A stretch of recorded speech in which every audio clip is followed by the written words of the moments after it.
Can we only use this mic that have this one?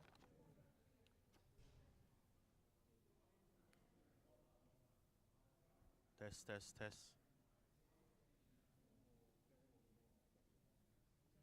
Test.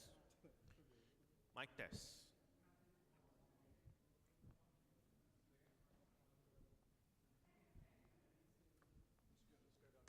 Hello, mic test.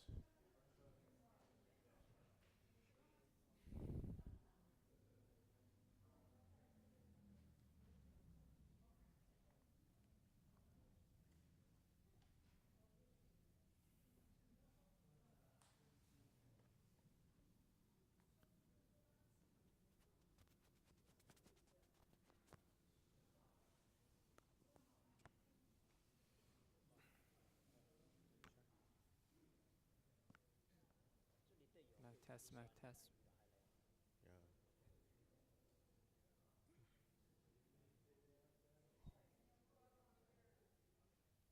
Test, test, test.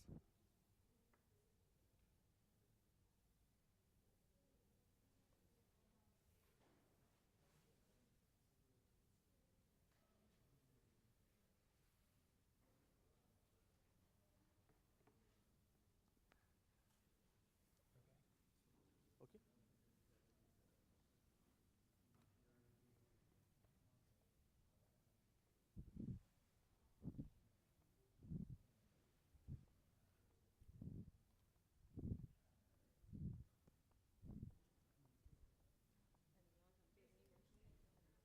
Hello. You can only use these two mics, yeah, for the live stream. Because if you don't use this one, the live stream will have no sound. Okay. So I just put these two. Yeah. So just remember the front two. Okay. Thank you very much. Even for the panel, okay? Okay. So during panel, don't give all the mic, just give two. One for moderator, then the other one is passing. 没有啊。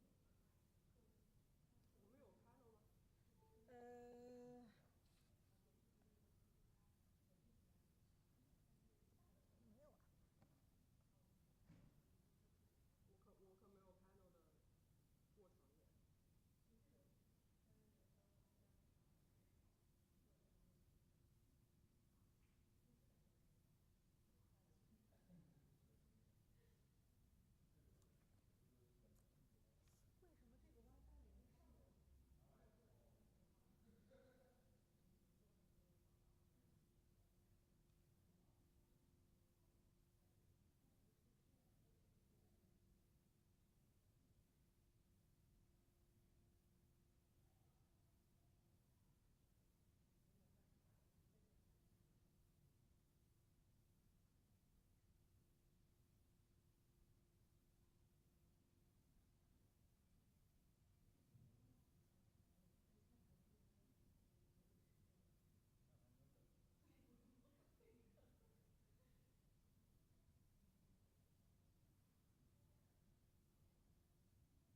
Test, my test.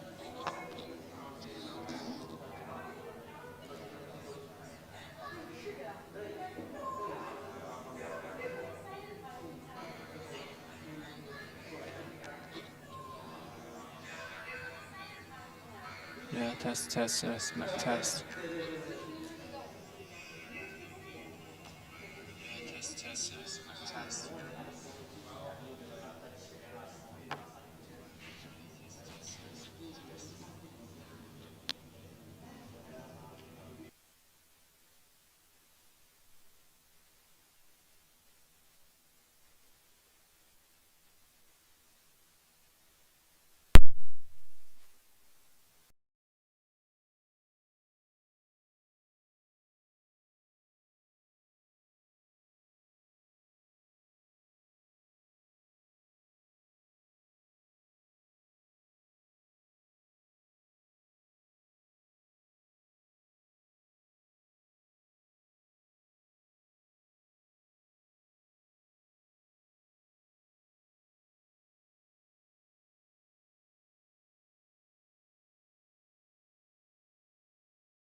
Test, Mac test.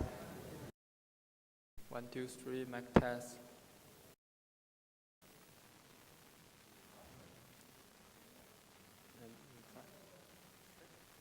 Test, Mac test.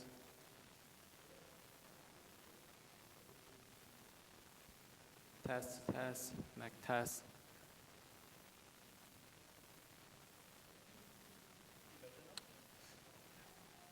And here's the electric voice.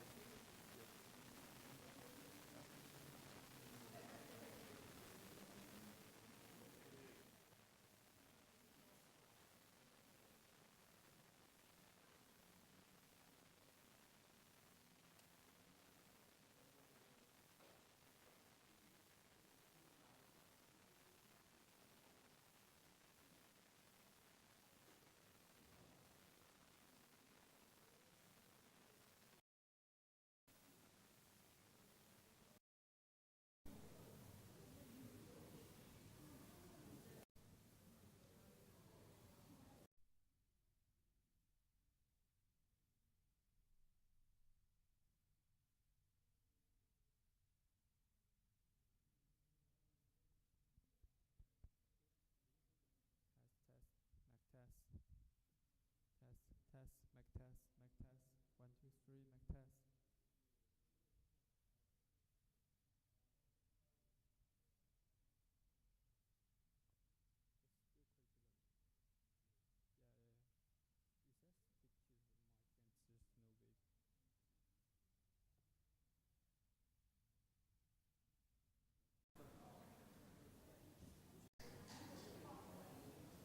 Test, test, mic test.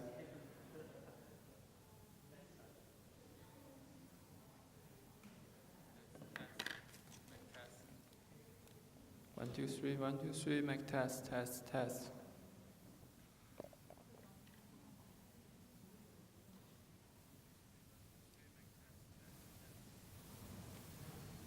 Yes, good. Okay. One last one. 1, 2, 3. 1, 2, 3, 1, 2, 3. Mic test, mic test. 1,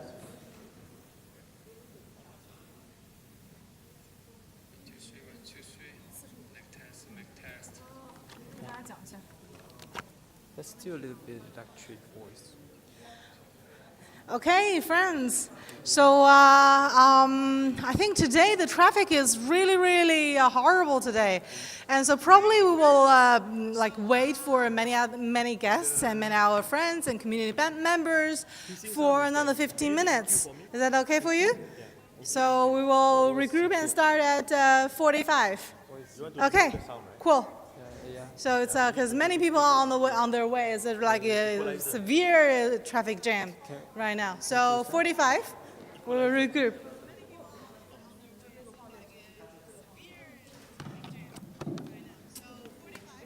Under effects, you need to do equalizer for the sound. Or do it.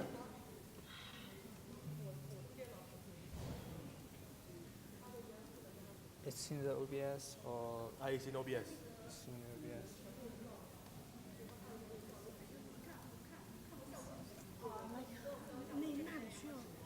We need a HDMI 转的那个头在 to that screen. 要 HDMI 对线是吗？就 HDMI 转那个 adapter，就是转那个。扩展坞吗？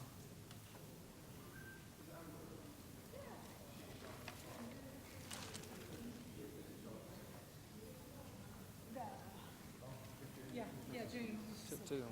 Yes.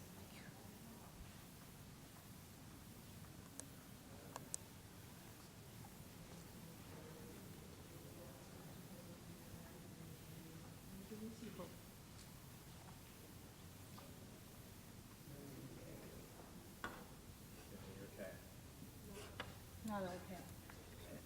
Very much not okay. It's fine, you've got time. That's what I come to ask you about. Where should they go? Forgive me, I'm doing like 3 more of these today as well. I'm just going to ping you on Telegram.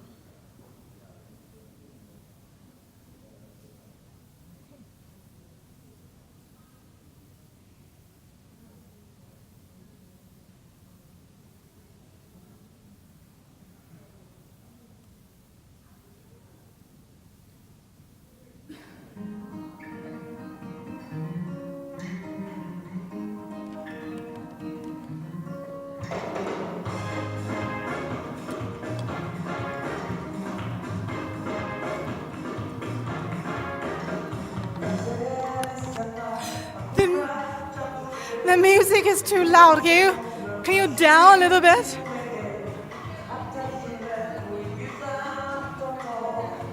Down music. Music down a little bit.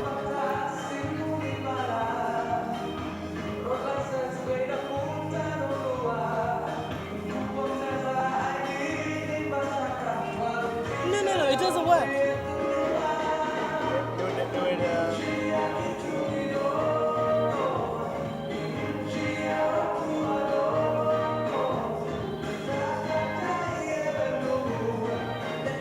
Okay, from here. That's fine. I thought it's See, just making magic everywhere.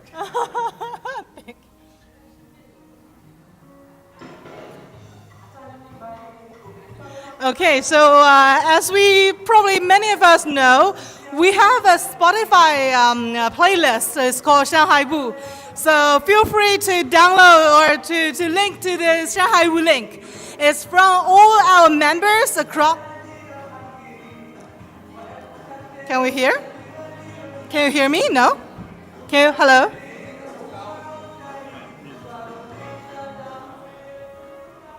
Okay, okay. So yeah, we have a Spotify link called ShanHaiWoo.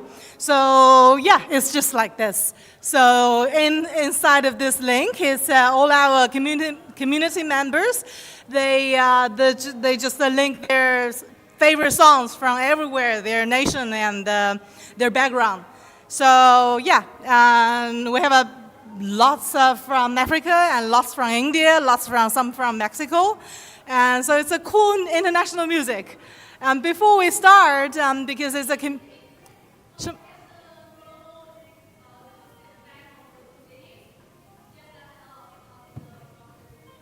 hear.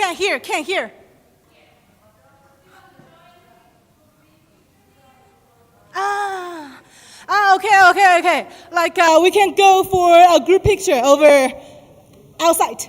可以出去外面我们照一张集体照。对 ，if you want. Outside, we can take a group picture. If you want, you can feel free, can go outside to take a picture.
Who am I speaking afterwards? Do you know?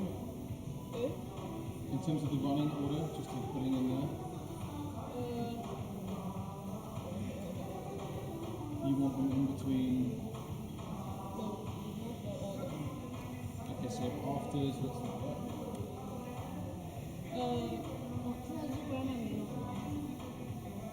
日光没有，这个 frontier 只有1页。对，他们就是只有1页是吗？刚刚那个是删除了，但我是 Blue Grandma 不要。不然他本身也没有在放也没去。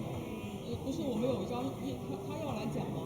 他不讲，上海对，他们上海同事不讲，不讲，那我就要把它删。安利删掉。对，我需要把这1页删掉。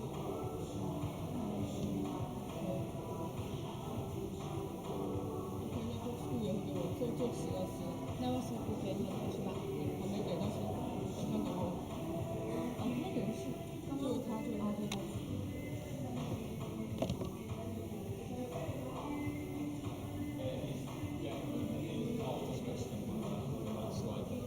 No, that slide. Not a different No, we have a slide. different slide. It's Okay, about can the you whole project. can you share those with me? 直接我来说过去是不是？对的，you don't have to There's no access, so yeah, sure.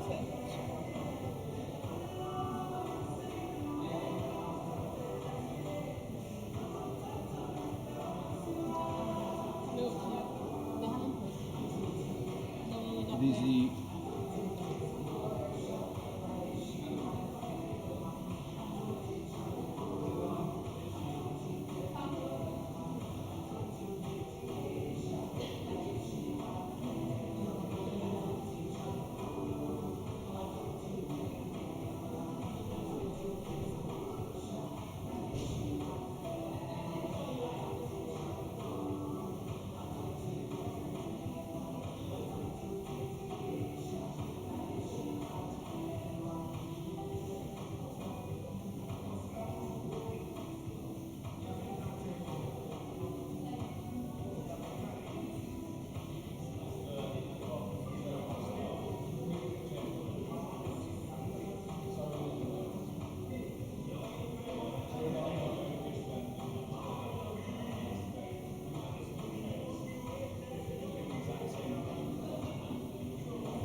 先不管。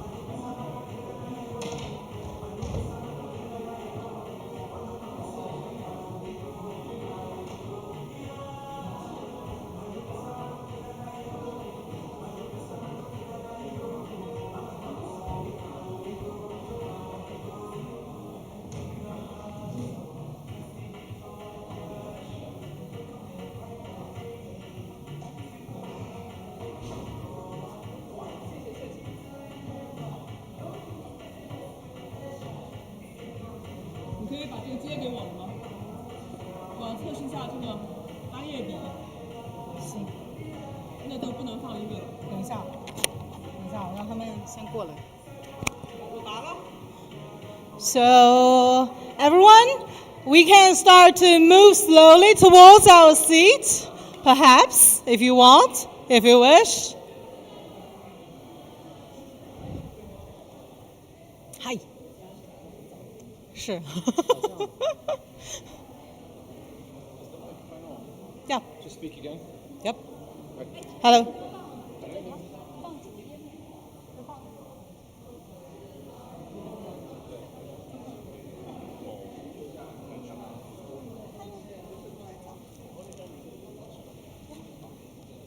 因为我刚刚跟那个帅小伙说，我说你是这里的负责人，我说应该是那位女士。对，那位是这位，加这位的，我没用。对。不能 delay 太久。快50开始。开始了，现在开始完了，我就让他已经放了。不是，先放到主页面上，再 test 那个，再 test slide， 让大家过来了。对啊，你去叫。对呀，我过来叫呢。对。过来。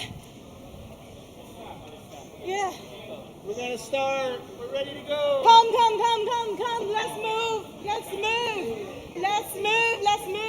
Let's move inside. Ladies and gentlemen, let's move inside. Hurting.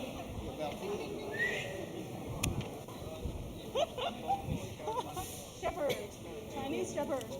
Oh yeah.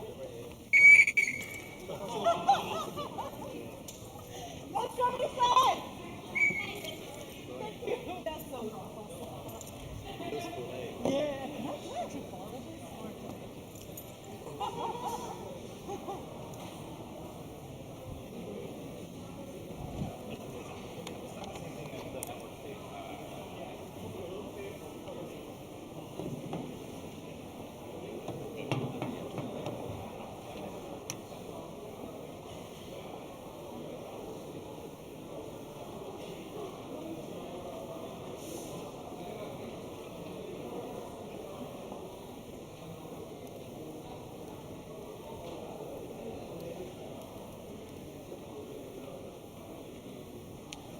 Hello. What's your name? Cha. Cha. I'm Shaka. You're Shaka. You're from Mexico, Yeah. right? Yeah. I knew it. Yeah. Okay. Sorry. Yes. So let's move forward. We have plenty of time to mingle. Okay. So let's move forward, please. Our friends in the back, please, let's move forward a little bit. And we shall start, perhaps.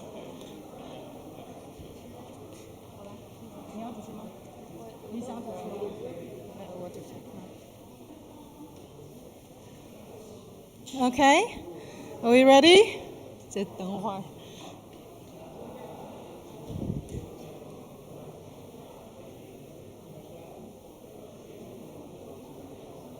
So please, everyone, let's move forward a little bit, and we shall start 50. Okay, 150. We shall start.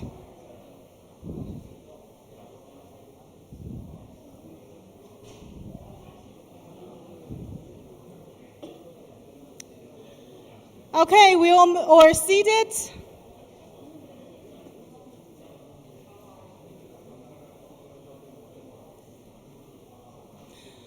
So, shall we begin?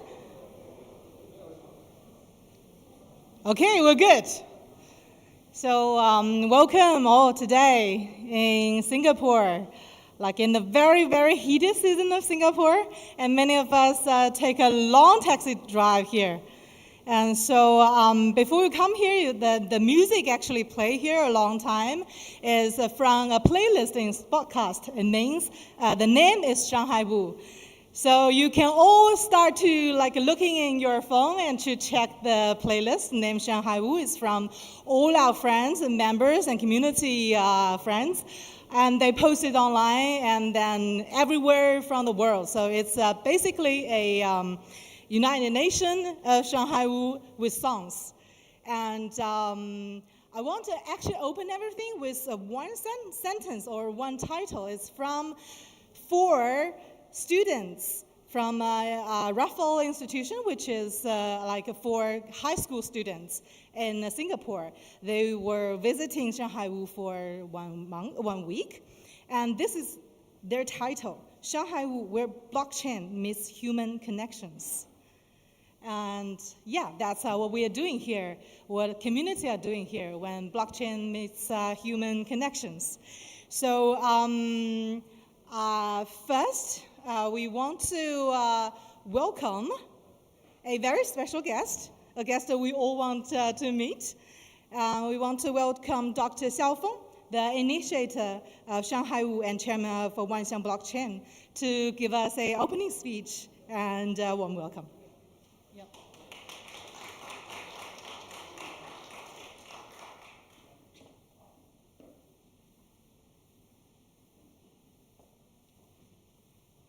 最好再拿个话筒，我需要有个翻译。那个Kevin， 你帮我做个翻译。I'll be the temporal translator. Thank you. 首先非常高兴，因为作为ShanHaiWoo的一个始作俑者，最初在2年多以前是吧？而且我们在一起讨论做这样一个事情。然后第一届ShanHaiWoo在我的一个同事的他自己创办的一个滑雪场举办的。First, Dr. Xiao would like to thank you for all of you. And 3 years ago, Dr. Xiao initiated this project or event for a friend of Dr. Xiao in the Dongbei, the China. ShanHaiWoo我们就是想为医生们的社区提供一些服务。当然，今年办到第3届，我们非常欣喜地看到ShanHaiWoo有越来越多的超出亚洲的一些影响力。我知道我们这一次ShanHaiWoo，我们有来自非洲的很多的以他们社区的朋友，我代表亚洲欢迎你们。Dr. Xiao would like to welcome all of you because first we initiated from China, but for the third this year, we saw many friends come all over the world, including the African. And thank you for coming to Singapore this year. 所以，我们最近半个月一直在商量，也许是时候了。ShanHaiWoo或者说以太坊的应用推广组织应该到非洲去举办一些活动，所以我们也许明年能够在非洲见面。Yes, and Dr. Xiao thinks currently it's just the right time that we would like to propose our next ShanHaiWoo event could be enter into the African and expand our influence there.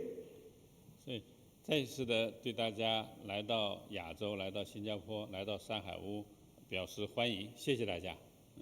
Thank you for coming to Asia, to Singapore. And so I saw many community members slowly moving forward and seated. So do you want to stand up, wave, and say hi? I'm saying like everyone actually has in their heads back. So the one from ShanHaiWoo, can you actually say hi? Say it. Hi, like speak. Don't be shy. Yeah. Okay, so this is our community, and this is more, and our community is more than that. And so we want to welcome Audrey Tang, another initiator of ShanHaiWoo and founder of how do you pronounce it? DRK Lab. Audrey Tang. Yep.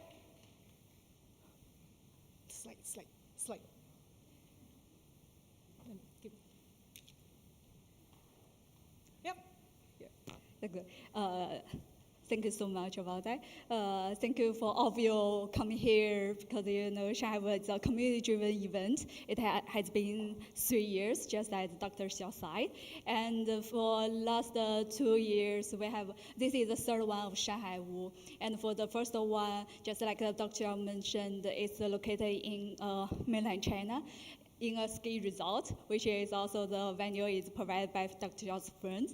And for the second year, it's from the Chiang Mai, last year, the Chiang Mai. Now, today, we also have a lot of the pop-up cities friends here, and we could remember that there is a huge Chiang Mai pop-up season last year in November, yeah. So this year is the third year of ShanHaiWoo, and for this year we come to Singapore. And maybe later I will introduce the whole recaps of the last month. And we have spent the 3 weeks here, and this week is the last week. So let's go through what's happening in the ShanHaiWoo last month together and see what is exactly things that lots of our builders from the community built during last month. So, for ShanHaiWoo, just as I mentioned, it has been 3 years, and every year we are trying to solve the current problem that we thought it very important. Yeah, so for the first year, just during the after the COVID, lots of the people move overseas, and during that time, we want to encourage the whole Chinese-speaking community together to encourage and exchange and sharing support for everyone. So for the first year, it's located in the mainland China, and we bring all the majority of the communities in mainland China together and create lots of things together to help them to get to understand that they are not lonely in the Web3 world, especially in the Ethereum community. And for the last year, it's in Chiang Mai, and it's just like during the COVID, lots of the exchange and collaboration between East and West broke down. So for last year in Chiang Mai, we bring lots of the Chinese community together to help the more collaboration between the East and West. And also we figured out there's one problem is that nowadays we could see lots of projects from the pop-up cities, just like the social layer and lots of Zupas and lots of the different kinds of, lots of different kinds of the product. But they are facing one problem is that they are also very struggle because lots of the founders, they could have lots of experience to founding a startup, something like that. So during that time, we want to bring more voices to focusing on the products that came from the pop-up cities. So so for the last year, the most important thing we also do is that we bring the first demo day to the pop-ups to help more projects have the opportunity to have the connect with VCs. But later, we are also figure out that it's not enough to just support for the demo day. Because from the demo to an entrepreneur or a venture-backed project has a long gap that we need to fill. So for this year, it's more like the accelerating lots of the workshop and the course from the different aspects, especially to help you to figure out how to grow up as a real entrepreneur. And also for nowadays, I think the whole Ethereum community, we have built infra, we have built a lot of infra last decade. So nowadays, it's for the next decade, we need to bring more applications to the whole ecosystem. So that's why for this year, it's more like the accelerating way. The main goal is to accelerating the next gen applications. Yeah, we want more applications could grow from the demo to a real sustainable project, no matter to getting the fund from VCs or have to fund their PMF to sustainable, have the self-sustainable way to grow up. Yeah, so for this year, Yeah. Oh, and also thanks to our co-organizers here, especially for Dr. Xiao, Vitalik. Yeah, you gave us a lot of support during last 2 years. Yeah.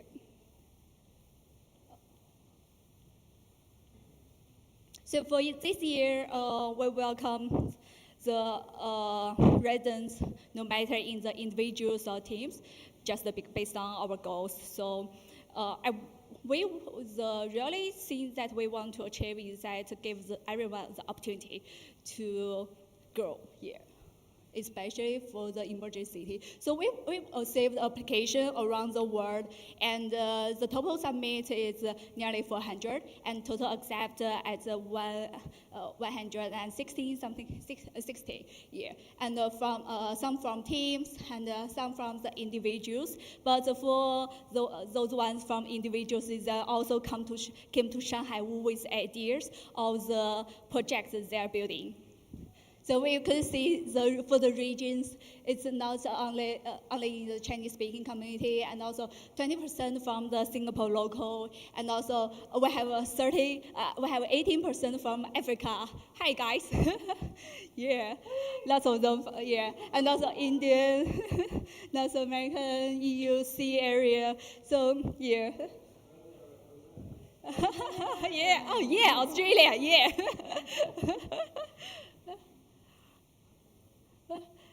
So this is just the area, but later we could see lots of projects from different aspects.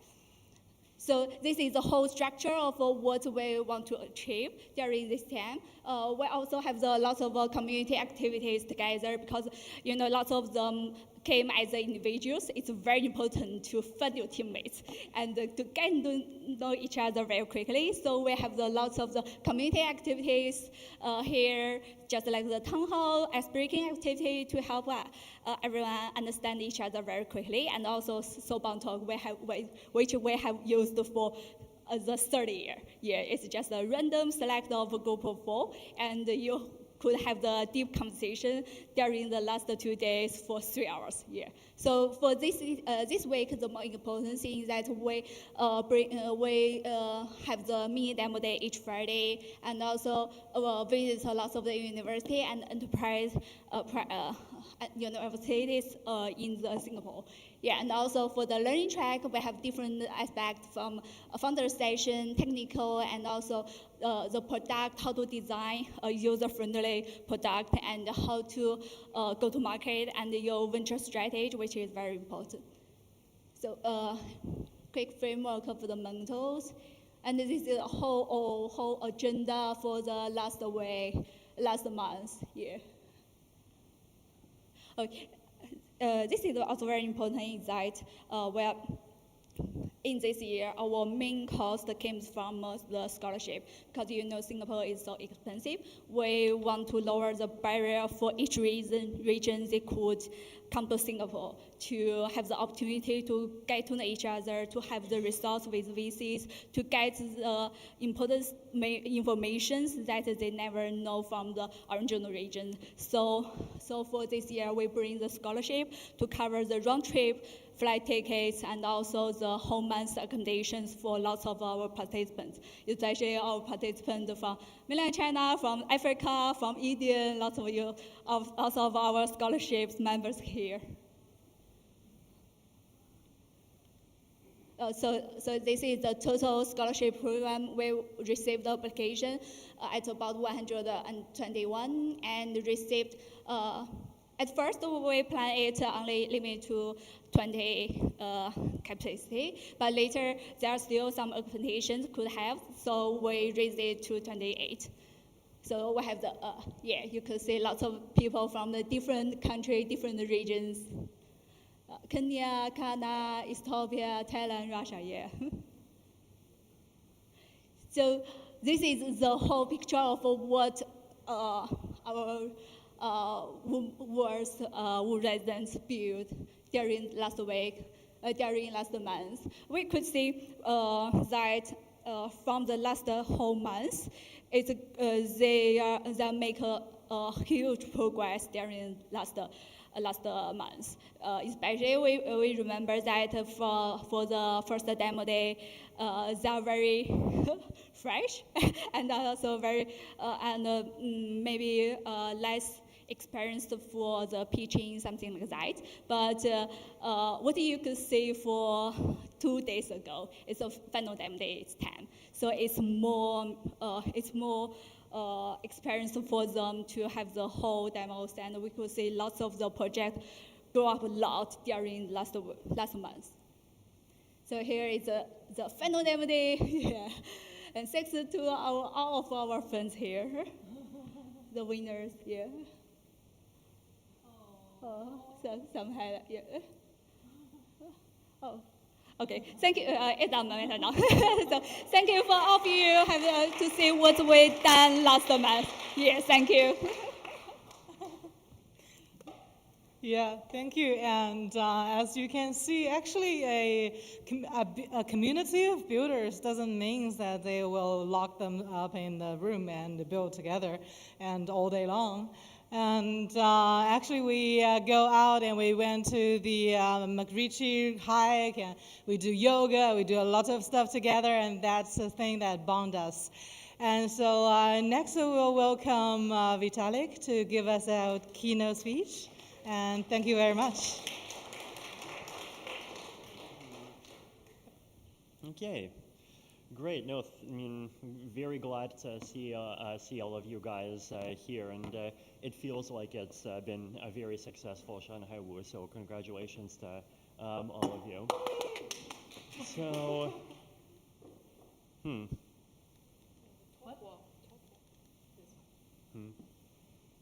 Oh, it's backwards. Okay. So I think, we've been seeing many new kind of Zucity, or I guess like kind of Zucity-related nodes in 2025, right? So, we've seen Zugramma, Switzerland, Frontier Tower, again ShanHaiWoo, Etherlock-in, then Zoo Afrique, Zoo Cache. The list is going on, right? And there's this growing list of projects that just continues to do continues to pop up, and then on top of these, all of the ones that have been already going on for multiple years, right? And so it feels like at least in terms of time, the space is both maturing, and I think the good thing about this, right, is that it's not just the same few groups, right? It's that we're also seeing all kinds of new projects grow, and a lot of the time those new projects come with new and interesting ideas. And then we're also, I think, seeing this increasing shift to trying to do not just temporary pop-ups, but also permanent nodes, which is something that I'm excited about. So I think a lot of positive things about this, right? Now, one question that I think is right to ask about this whole space is basically, are we just inventing co-working spaces? So who here has seen this movie? It's Office Space. It's like a parody of office culture from 1999. And then I think just for this movie, they invented this thing called a TPS report. And then fast forward, and now we're doing Ethereum L1 research, and we're actually sitting in Zoo Hubs and giving each other TPS reports.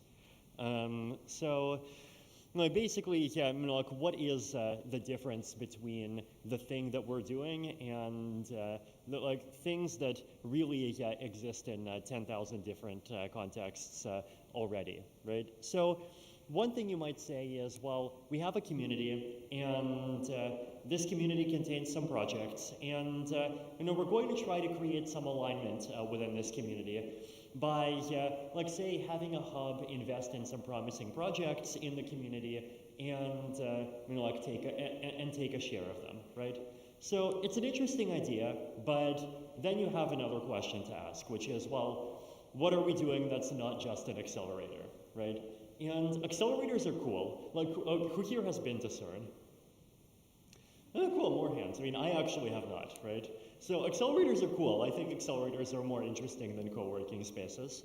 But still, right, even if that's all that we do, then it's still, the same type of thing that's still been done before, and will continue to be done by all kinds of different people, right? And so I think the question we want to ask here is, like, what can we build that is not going to get built anyway by just various profit-motivated actors 9,999 times all around the world, right?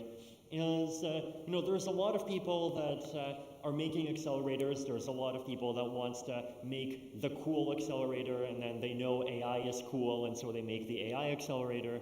There's already a lot of things that are happening, right? And so the question that I was wanted to ask is like, well, what is the unique point, in a kind of culture space that we want to explore that hasn't, already been trodden by people many times? And I think the core of my answer actually comes from this meme that's become popular in Ethereum over the last few months. Who here has seen this meme before, actually? Okay, that's good. More people than went to CERN. So believe in something, right? And what I mean by this is basically, we're not here just to build something that is equally appealing to everyone. We're not here to build something that just matches the cultural default in every single place we go, right? We're here to actually build something that actually tries to do go in some experimental directions, that actually tries to make some bets of a type that goes deeper and goes beyond the kind of thing that could happen inside of individual startups, right? So if you look at something like Y Combinator, every individual startup that Y Combinator funds, internally it's fascinating, it's very innovative, it's doing a lot of things. But what you don't get is you don't get an entire community that's actually trying to go deep in one particular direction. And I think this is the thing that I think was valuable for network state nodes to do, right? Basically to create live instantiations of philosophies, even of cultures that people can participate in and that people can live in, right?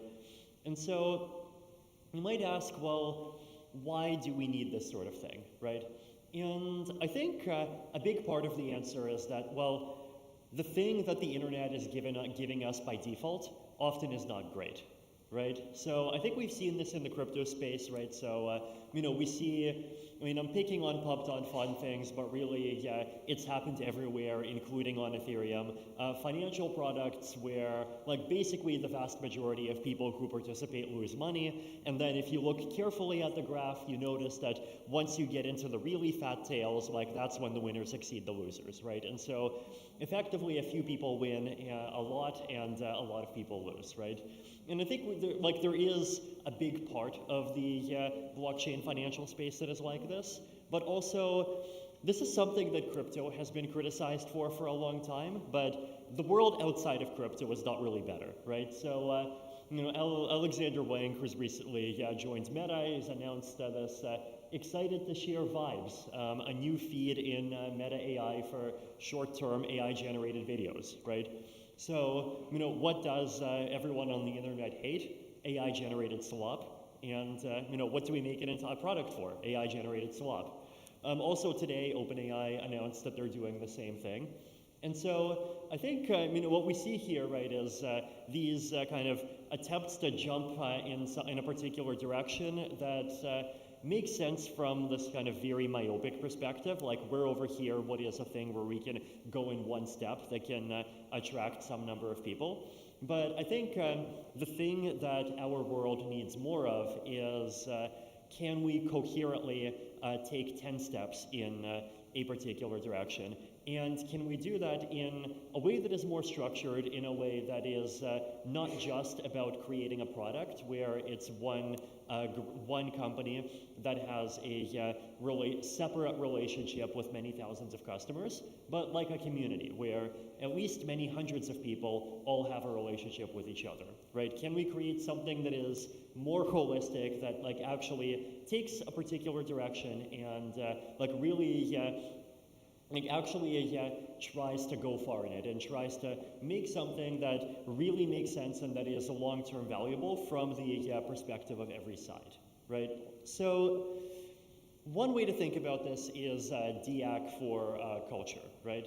And so this is, I had an overlay on a meme that I put into my blog post on DIAC sometime earlier this year.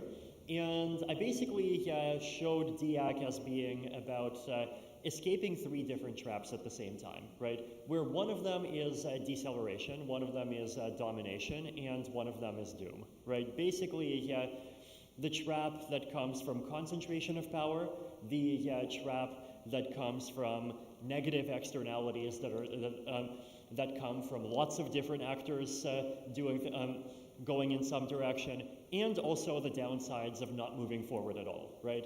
And there I was talking about technology, but I think we can talk about culture in the same way as well, right?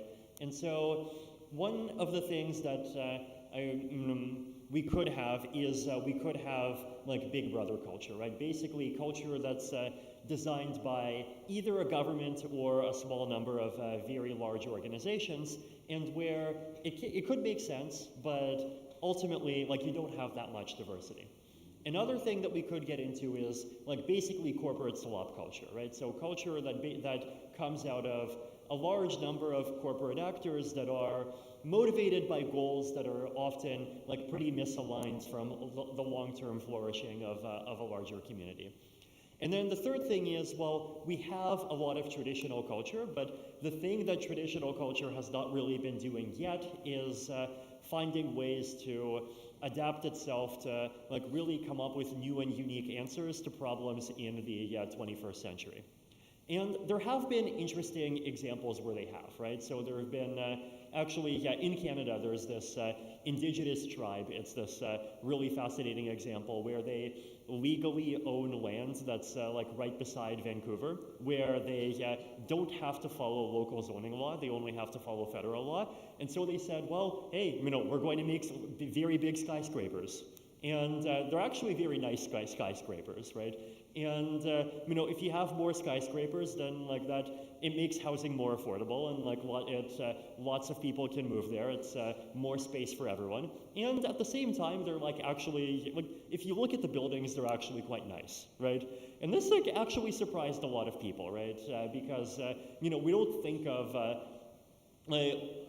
that type of culture as like actually really participating in the 21st century, right? But actually, it can, right? And so I think one of the interesting things that like I think is really worth doing is just thinking about culture and thinking about technology, and like really thinking about working on both of those pieces, right? And this is actually something that impresses me about ShanHaiWoo.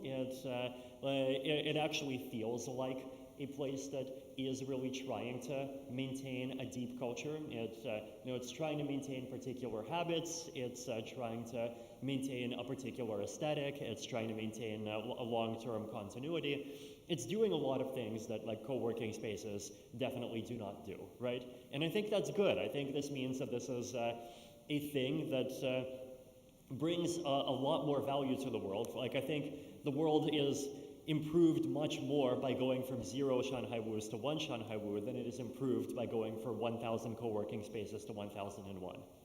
And so I think like that is one of the questions he wants to ask, right? If you are making a network state node or a pop-up or a permanent node or any of these things, does the thing that you're doing improve the world much more than the world going from 1,000 co-working spaces and accelerators to 1,001 of them?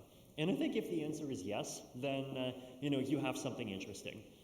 So what are some functions that make sense for permanent nodes, right? So I think one of them is, so first of all, I think permanent nodes are good, right? And this whole space, I think, started by saying, let's do a pop-up for a week, let's do a pop-up for a month, let's do something for 6 weeks. And I think these things are good as stepping stones. I think these things are good as experiments. But at the same time, they have a lot of limitations, right? If you have a temporary pop-up, then customization becomes too difficult, right? So even in ShanHaiWoo, for example, like, what are the aesthetic features? Like, there's a lot of posters, there is pieces of paper, there is digital aesthetics, and then that's it. But then imagine if ShanHaiWoo had its own building that was designed for the ground up. You could have 10 times more, right? And also temporary pop-ups, I think, the pressure is eventually too strong to start like reducing the interesting parts and like basically go lowest common denominator, and then eventually you've reinvented a conference. I think also temporary pop-ups are more expensive. They're more expensive in money and in time. And like in particular, like if you make something permanent, like it's customization that is the thing that becomes cheaper, right? Because instead of customizing once and keeping the benefits for 4 weeks, you customize once and you keep the benefits for 5 years. So pop-ups are good, but I think as a stepping stone and possibly something that happens in collaboration with permanent nodes. So what are the functions that make sense for these things, right? I think, doing an accelerator is good. I think, the real estate-based models are good too. But I think what you want to do is you want to make something that is really dedicated to a specific theme and to a specific philosophy, right? And I would say you want to emphasize philosophy more than theme, right? Because AI is not a philosophy, right? AI is something that everyone will have to use if they want to be relevant in this century. Biotech is not a philosophy. Biotech is something that everyone will have to have if they want to be relevant in this century. A philosophy is a more opinionated way of doing both multiple technologies and even some cultural things, right? So also I think it's important to not just focus on building the tech, but also focus on using it, right? And all of the different things that we're doing, they only really to really succeed, they do need that really early base of dedicated users, right? And I think this is something that we see in the Ethereum world, right? If we look at things like, for example, Fileverse, if we look at things like privacy protocols, if we look at, even DeFi at the beginning, they really depended on that early set of enthusiasts who were willing to take the greater complexity of using something and then even give feedback and then really do the hard work of taking something from the first step to the second and third step. Also, I think there's two valid ways of doing these things. You can be inside of a city, right? And Frontier Tower is a good example of being inside of a city, or you can be a monastery, which is basically go a little bit further outside. Basically, people would come and then they would be in the community to be just in the community. And I think both of these things are valid, right? And I think both of these things have their own purpose, and I think it's good to do these things. So people are going in this direction already, right? So we're starting to see permanent nodes. We are starting to see, I think, these nodes establish some philosophical focus, and this can include ideas about technology, this can include ideas about culture. I think if you go to the different ones, you already see there's some differences between them. Then, actually dog food some relevant technology. Like DAC technology is one of these areas. Crypto technology is one. Biotech can be another. Combine technology and culture. I think, and then in terms of prompts, right? I gave one, which is basically, do you feel like the thing that going from 0 of the thing you're building to 1 of the thing you're building is much better for the world than going from 1,000 co-working spaces to 1,001? I could also give another one and a simpler one, which is, do you want to live there, right? Are you making a thing that you or even imagine yourself 10 years ago would actually want to spend time in, right? And I think that in all of these ways, we're improving, we're learning, we're coming up with more interesting things. And I think one of the things that kind of excites me here is that like it really does feel like a lot of the ideas and the space and is coming together, right? And one or 2 or 3 years ago, I think there was this much earlier space, and then there were these technologies that we were excited about in theory, but then also they were very difficult to use. And so we were talking about like longevity tech, and then at the very first Zucity, the only thing that we really managed to do was like I think there was one blood test that was collected at the beginning from people who wanted it, right? Then we were excited about doing ZK things, and then there was ZK poll and there was ZooPass, and they were interesting and they did some things, but also especially at the beginning, it took like 20 seconds to sign in, and there was like a lot of talking about a lot of interesting things, but I think what's been interesting over the last couple of years is I think we're really progressing from talking to doing, and like to me that's something that's very healthy, right? And I think we're doing a better job of really starting to come up with much more concrete and much more organized ways where we basically say these are things that we really want to accelerate, these are things that we really want to move forward on, and then organizing and actually making a thing happen. So thank you guys, and I continue to look forward to see what this space comes up with.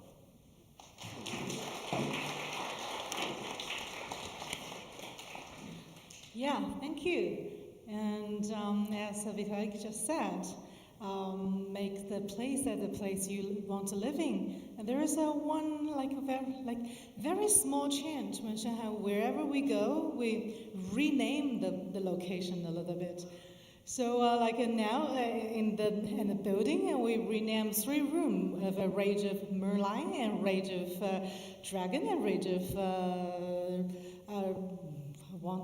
forgot the name of another beast. But it's actually a solitary phone booth. But every time when people come into that booth, it has a little bit slight different feelings. And eventually, these 3 booths are taken absolutely all the way from the morning to the noon by people lining up. But ShanHaiWoo is like a wood full of little beasts and little monsters, and we create something, and we make up some stories, and we might make up some products, and maybe useful, maybe not useful.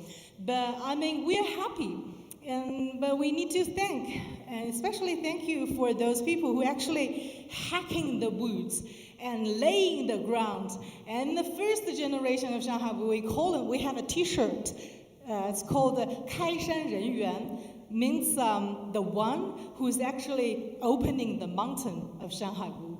And so right next we want to thank for and to introduce one of the 开山人员, one of the people and the company that make this happening possible. Michael from Brevis, thank you, and thank you for your little monsters. Everyone like to play. Well, thank you for the great intro. And just to kind of resonate a little bit on what Vitalik just mentioned, that I do think that a culture aspect of Ethereum and the overall, thank you, the entire blockchain movement is why a lot of builders are still here.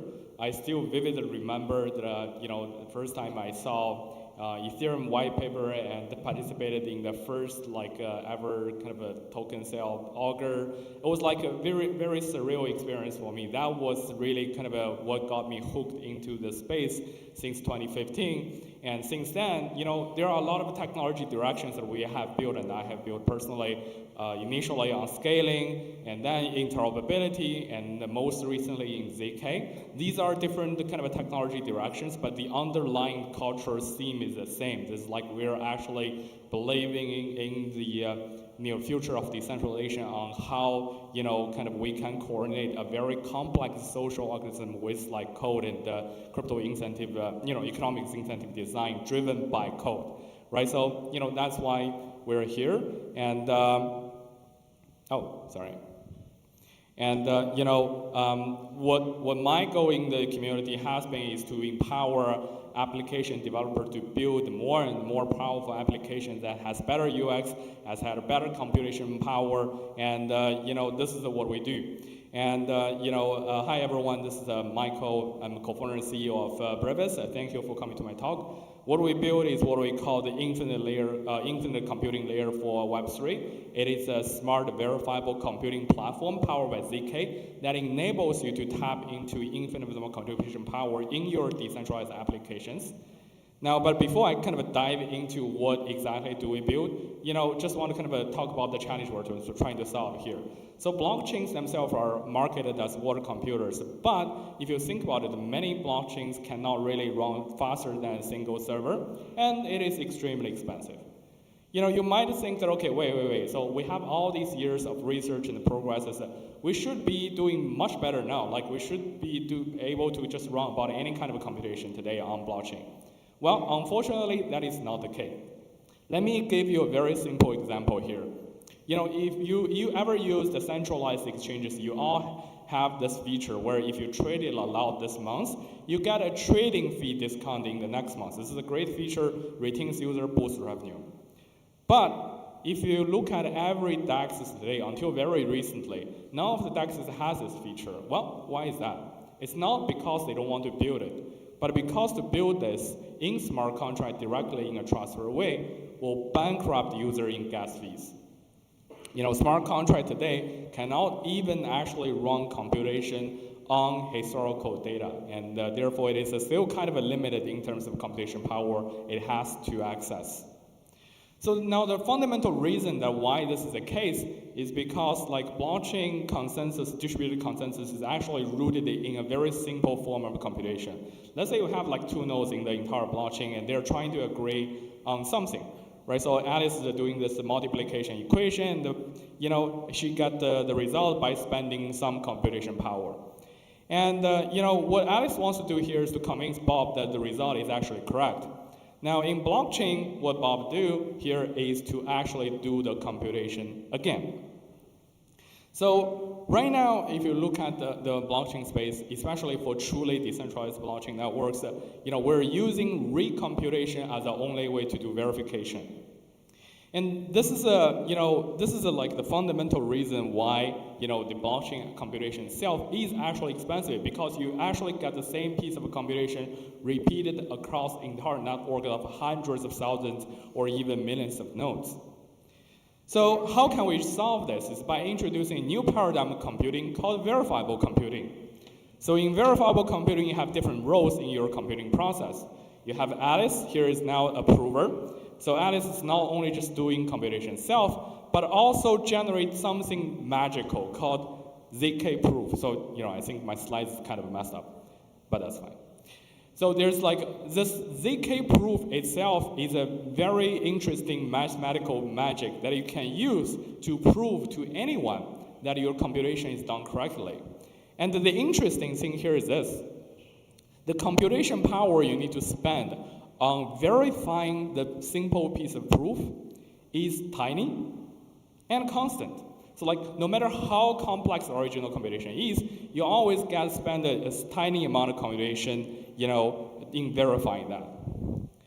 So what this means is that we actually decouple computation now from verification, and then you can tap into a lot more computation resources than before, because you can just have one party in the entire blockchain or outside of blockchain does most of the computation, generate the proof, and let everyone simply verify it.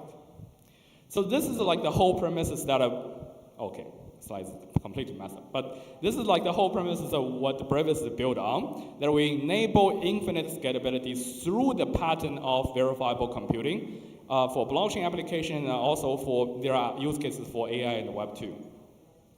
So now specifically for blockchain, what we do here is that we augment existing blockchain and then, allow you to offload very heavy and data complex computation away from blockchain. Does the computation in Brevis generate the proof, bring the proof back to your smart contract, where your smart contract can easily verify the result with extremely low cost comparing to do the computation directly on chain. So this actually introduces, like what Vitalik mentioned, also like the glue and coprocessor architecture. We now treat the blockchain as a glue, and then we can augment the blockchain with a bunch of coprocessors that is like processing and computing the ZK domain. So Brevis is not theoretical. We have like great traction and adoption, and if you are trying to kind of build and tap into computation power now, we have them. So we work with some of the biggest names out there: MetaMask wallet, PancakeSwap, Uniswap, OpenEden, Euromoney, MetaMask USD, Linea, which is like a very much Ethereum aligned layer 2, Euler, Aave, all of these to power their in-production features, such as reward distribution, intelligent DeFi, and many others. So just a quick example, we're now running Linea's Linea Ignition program that is distributing 1 billion Linea token to the users using the Linea platform across the entire ecosystem. How we're doing that, instead of relying on a central entity to distribute a reward, we allow users themselves to generate a ZK proof of their interactions on chain across different protocols and network, and then use that proof to directly claim reward in the smart contract, end-to-end trust-free, like all powered by ZK. So this allows you to build a transparent, secure, scalable, and very compliant chain growth feature for your new layer 2 chain that is launched on Ethereum. So we also power the next generation DeFi by enable many of the features that I mentioned. Like now you can essentially have like a trading fee discount if you trade it aloud, and you can generate a ZK proof showing that you have done all this trade and got a dynamic fee discount. We work with PancakeSwap for this, but we are also launching this very soon with Uniswap. And they're kind of powering many of their interesting features upcoming as well. So we help a lot of stable token to get market share by, again, allowing users themselves to generate their usage and contribution to the stable token ecosystem, and kind of do that by kind of building this very transparent, secure, and compliant reward process. So all of the examples that I mentioned are half off-chain and half on-chain. Many of the applications we're building now are actually pushing most of the computation logic off-chain. So this is like a new design pattern that I want to introduce you guys. It is like you can actually have, just a centralized kind of a program written in Rust, but then you can have everything like ZK proven. So we're building this kind of a ZK-powered perpetual DEX with one of the leading DEX partners to enable centralized exchange experience, and also, with the privacy protection, so you can have dark pool orders that cannot be seen by others, and at the same time, like protect your liquidity from being assassinated on chain. So my prediction is that in 10 years, 99% of the computation for blockchain application is actually going to happen in an off-chain, and hopefully verified by ZK and by Brevis. So what is actually inside this magic box of Brevis? Well, in the center, there's something called Pickle ZK VM. It is general purpose ZK VM you can use to prove any software execution and computation. So, what this means is that you don't need to know anything about ZK. You don't need to write any mathematical equations. You just need to write your program in high-level language, such as Rust. We have a complete Rust toolchain. So ZK historically has been, pretty expensive to use in terms of generating the proof itself. So we actually, are one of the fastest ZK VMs out there with GPU acceleration publicly available. And, we're already proving Ethereum block execution on ETH-proof. We're one of the, very few VMs that are doing that, and we are achieving the highest performance on single GPU. And just a quick alpha leak, we're announcing something very exciting called Pickle Prism, which is our multi-server GPU clustering version, which is going to be the world's fastest ZK VM to date. We'll be able to prove Ethereum block execution in real time with like vast majority of blocks. So what this means is that you can actually get the level of scalability that was not possible before, because now you can have one validator that's generating proof for Ethereum, and everyone else can just simply verify a very simple proof. Now, this is like very powerful because now you can essentially throw money at this kind of scalability problem by scaling up to bigger and bigger cluster while maintaining the same level of decentralization and security.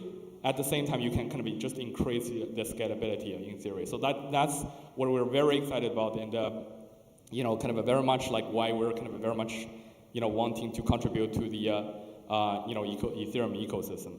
So Pico is fast, but it's not fast enough, because like for every kind of a solution, there's this trade-off between generality and the performance. So we want to operate at the best of the two worlds. How we do that is by introducing modularity to the Pico ZK VM. So Pico itself is actually just a glue, and we can plug in many specialized ZK circuits and components as coprocessors. So we're not just working on kind of a low-level coprocessor like precompile, but we're also working on something like application-level coprocessors. One of them is on-chain data ZK coprocessor that allows you to generate ZK proof of historical on-chain data and user interaction.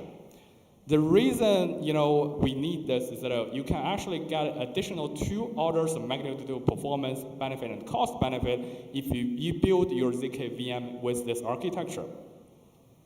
So there are many kind of other ZK coprocessors to come, but that's precisely why we can actually interact and build with many of these applications that you saw before in DEX, in lending, in yield aggregation, in wallet, in chain growth, because we have this very, very unique architecture that others don't have. So of course, we want to make this entire proving process decentralized and reliable in terms of liveness and security. So we're also announcing our ProverNet very soon. Now to sum up, Brevis is a verifiable computing platform that allows you to offload any kind of computation in this environment and generate a proof that you can use to prove your correctness of the computation anywhere, and specifically on blockchain. It really enables you to build new sort of design patterns and applications on blockchain, and allows you to essentially tap into infinite amount of computation powers. If you're interested in building with us, just find me. And thank you. That's my talk.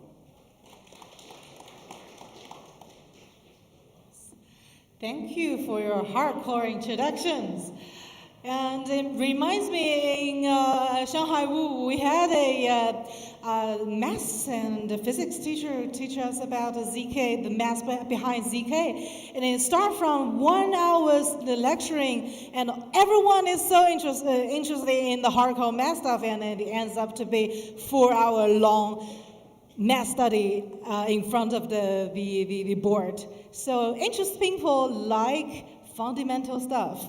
And next we want to welcome Z from Hashkey, yes. Yeah, Hashkey Chen, and thank you for building the fundamental stuff. Sounds good. Thank you. The PPT. Awesome. Hey, thank you so much, guys, for make sure this works perfect. Thank you so much for being here today, and thank you, ShanHaiWoo, for hosting the event, Vitalik, Dr. Xiao speaking today. So my name is Z. I'm head of growth for Hashkey Chain, and today we will kind of go through Hashkey Chain with a lot of builders here, and hopefully we can start building from here on. So building the finance high rail. Today I'm going to start with a metaphor. It's going to be high speed infrastructure, right? Think of that. So you have the stable coin. What we are observing right now is over $289 billion of volume, and then that's the fuel in this highway, right? And then you have the tokenized RWA and DATs. That's about 30 billion and growing, very accelerating really, really fast. That's the cargoes on this highway.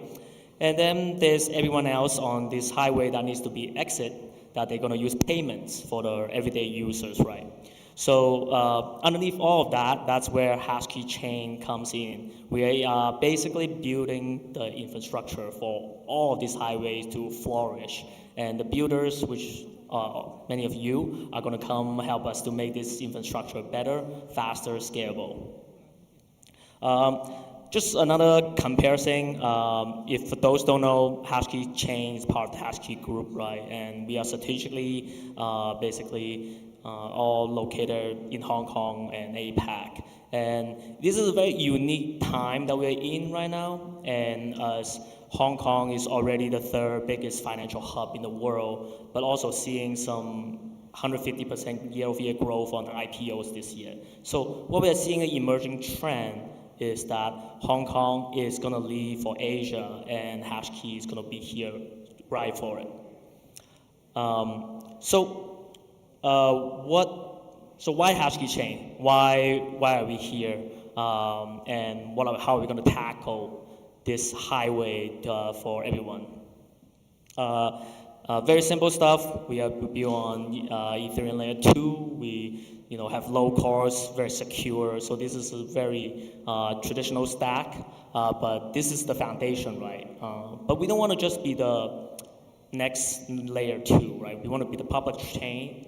We also want to be the Asia's financial operation center. That's our 10-year trajectory.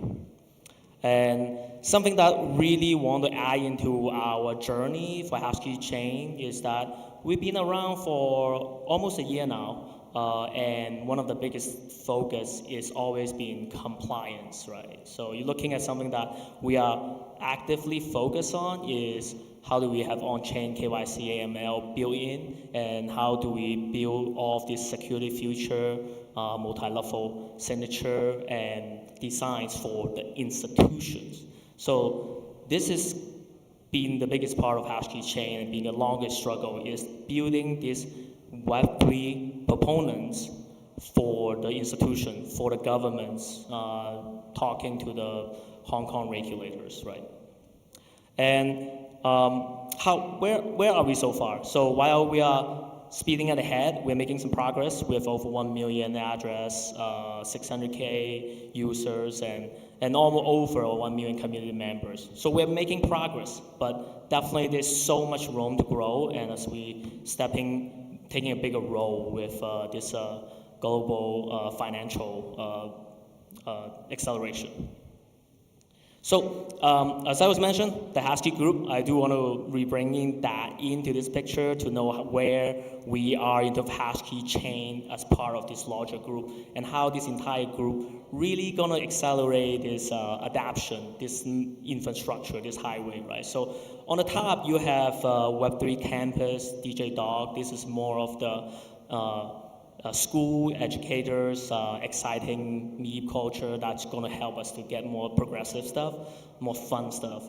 And then on the next one is the HashKey tokenization. So this is one big part where they already have many years of working experience. So not just like the chain, that's 1 year. This has already been working diligently, compliance with the Hong Kong regulator for many years. So this is going to help the tokenization process begin, right? Now, you have the middle, which is the entire HashKey trading business. You have multiple licenses across the world, from Hong Kong, Tokyo, to rest of the world. And HashKey Global, HashKey Hong Kong, HashKey Tokyo, all of this is going to make the RWAs, the funds, the tokenization become liquid.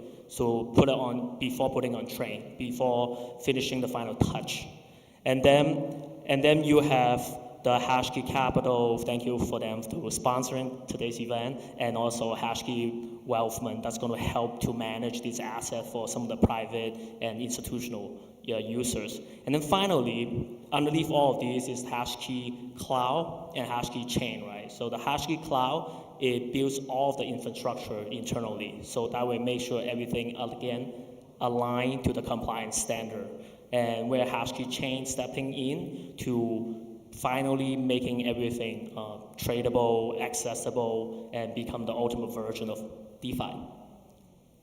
So a couple examples of not only how the chain has come so far and how the group has came accomplish, right? A couple of these big announcements earlier in the year, we are still making them truly tradable, usable on the chain and going global. So China Pacific Insurance, $100 million MMF, and then also the first tokenized money market ETF fund from Barossa Fund. So this is kind of like a statement of saying that, look, we are not another L2 that's going to build something and then just make it work, but we have partnered and successfully deployed these institutions coming out of Hong Kong and Greater China that's going to put them on chain. And this is just in the very beginning of it, and now we're going to start accelerating.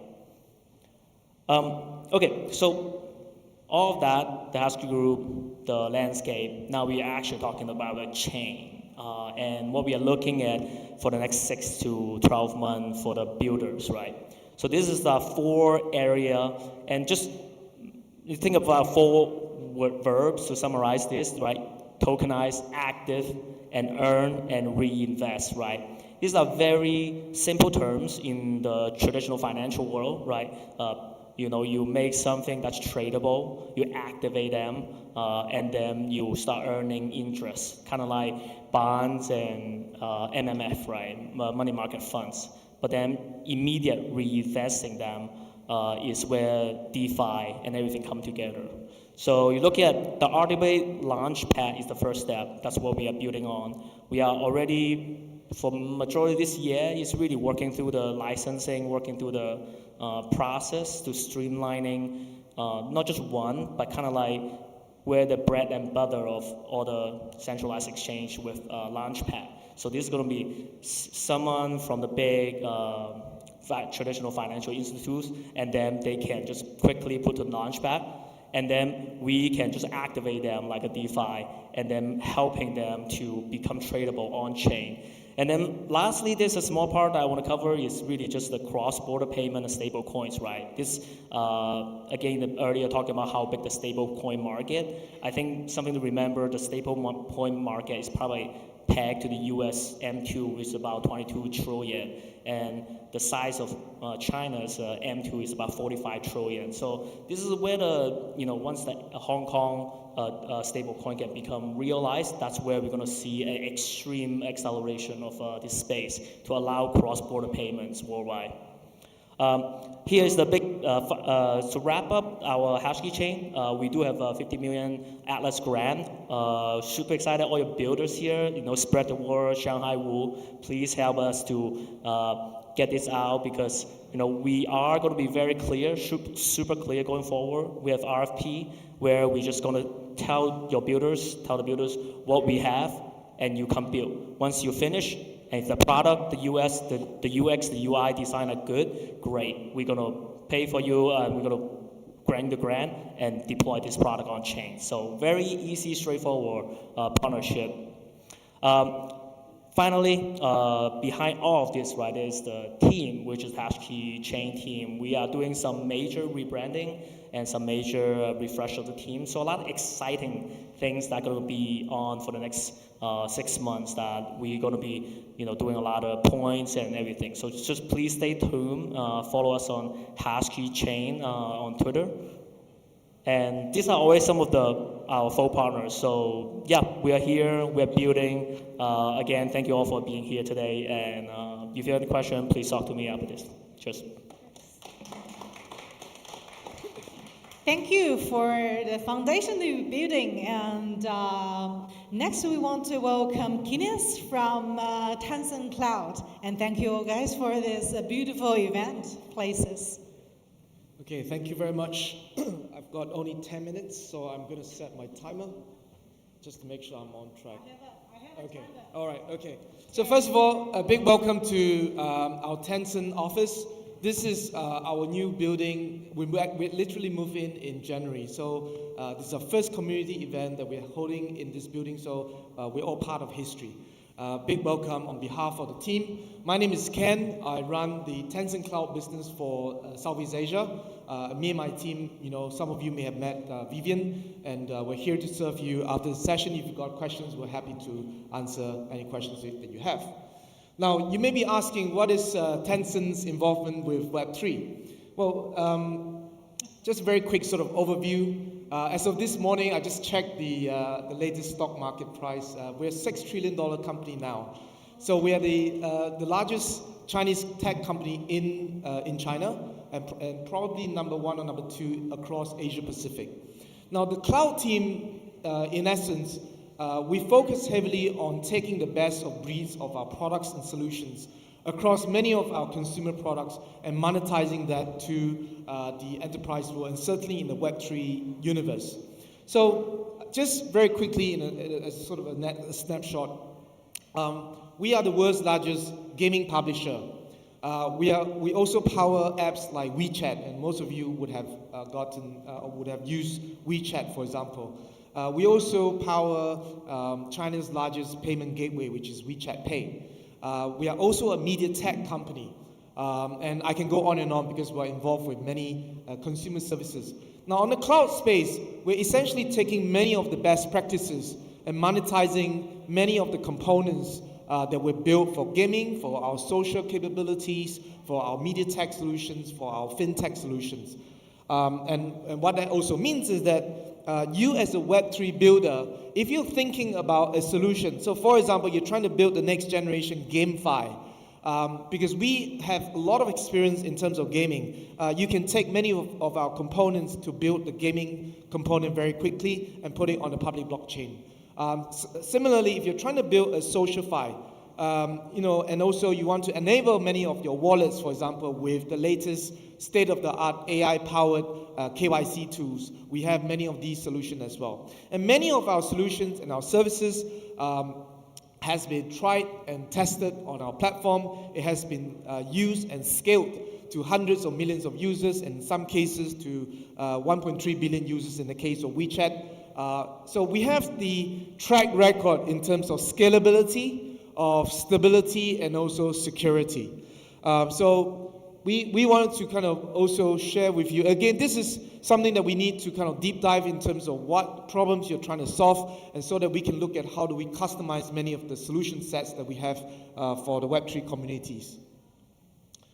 Now, in terms of the, as I mentioned just now, we have a number of services that are gearing towards basic infrastructure as a service, to platform as a service, and also our software as a service.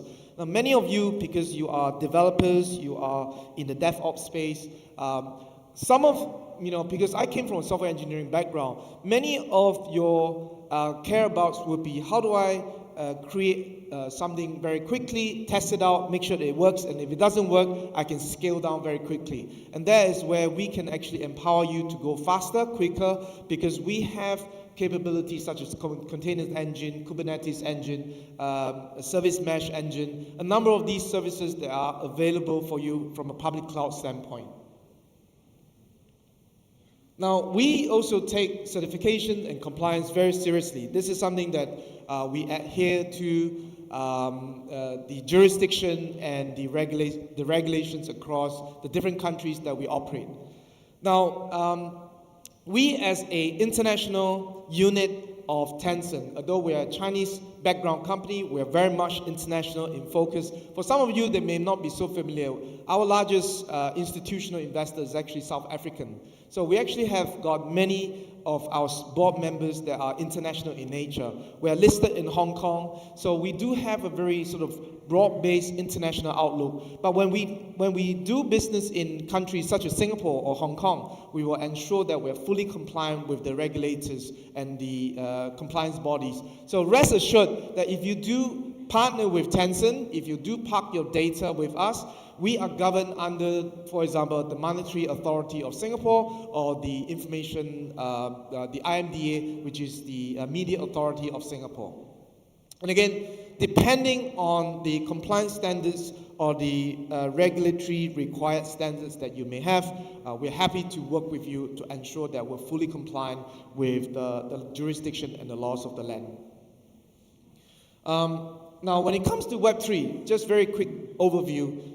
As I mentioned, many of our products stem from the fact that we've used them ourselves. So we're not literally starting from ground zero. We're actually what they call eating our dog food, and we walk the talk and we talk the walk. So for example, many of our Web3 customers, they're trying to build the next generation AI-powered toolkit to help protect their customer base. So know your token or to bring on anti-money laundering type capabilities. So we have been able to take our AI development platform, which is what we call ADP, to work with many Web3 companies to co-develop some of these AML or EKT solutions. Same goes for eKYC, which is a very well-established product. The very same architecture that we apply when you onboard onto WeChat Pay, for example, is the very same standard and the very same sort of architecture that we bring to the Web3 ecosystem.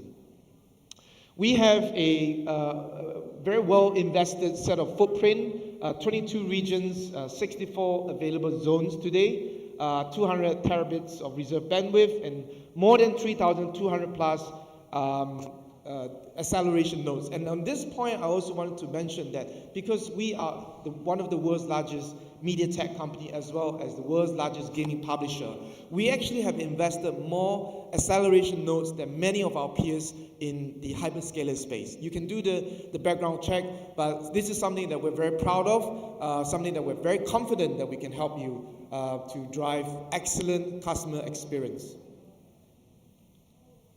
Okay, just very quickly on this note, again, many products that we can talk about, but I'm not going to go through all the details. I think one of the key areas that I want to talk about will be AI and also security, because this is top of the mind for many of our customers. On the AI front, we are, a couple of weeks ago in Shenzhen, we've formally announced our AI agentic development platform. So if you're thinking about how do you co-build your next generation co-pilot or your next generation AI agent, we have the right solution to partner with you. Again, in China, we have the large language model, which is called Hunyuan. And outside of China, we're also partnering very deeply with companies like DeepSeek. Now, we have that development platform. So if you're thinking about building the next generation AI chatbot, the next generation AI-powered know your customer or know your token type capabilities, running it on public blockchain, we have these capabilities as well. On the security front, again, because we need to protect our own environment, we are, as I mentioned many times, we operate many consumer business. So we are also under constant attack all the time.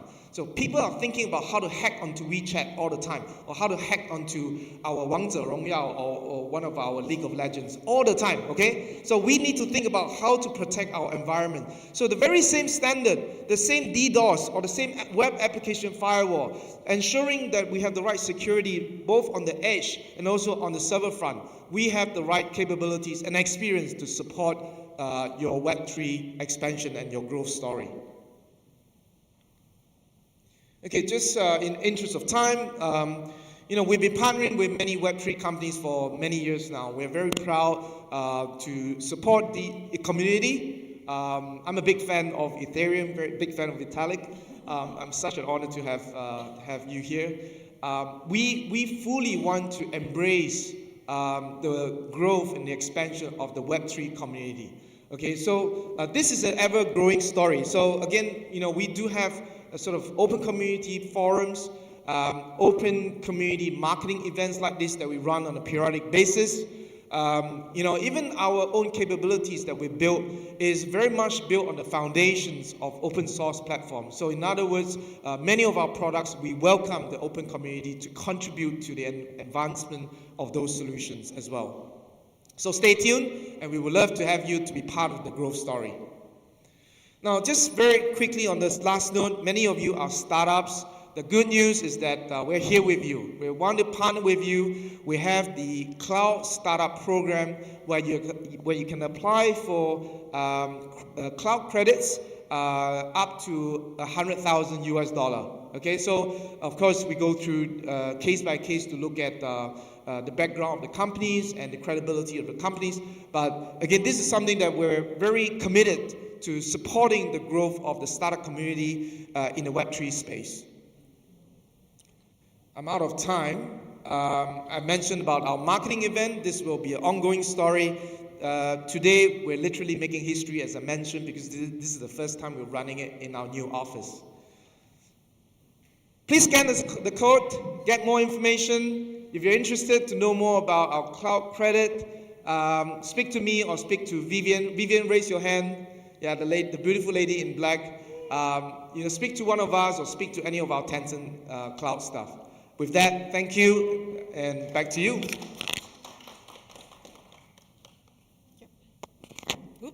Yes. Okay. Yeah. Thank you, everyone. And as this is a community event, so I will play. Let's play a little bit. So shall we stand up? Please stand up. Stand up. Yeah, just 1 minute. Okay. Everyone stand up, and everyone. Not everyone turn back. Like the first line turn around. Yes. So like the odd line turn around so that everyone, no, like everyone, like we can face each other like this. Yes, you don't turn, yes, like that. So like we can have that like face to face. We can have a little bit face to face. If you don't have a pair in front of you, just find a pair, find somebody in front of you. Yes, find somebody in front of you. Yeah, find somebody in front of you. And 1, 2, 3, let's hug him or hug her. 1, 2, 3, let's hug, let's hug, let's hug. Yes, let's hug. Yes, and use your native language to talk to him or her, saying, "You are beautiful."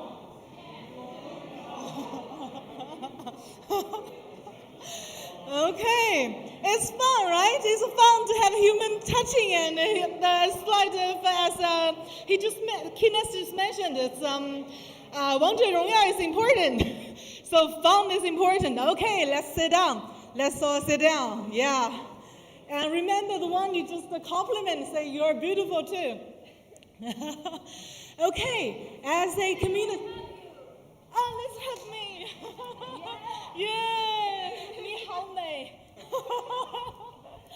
Okay, so as this is a community event, and next we will have our communities, the one actually happening all around the world, to come up on the stage and to present what they are doing and what are they going to do. So first we welcome 4Cs. Where are you, 4Cs?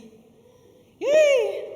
They're the one who pioneered to have the fixed location of pop-up cities or pop-up village forever. Like, come.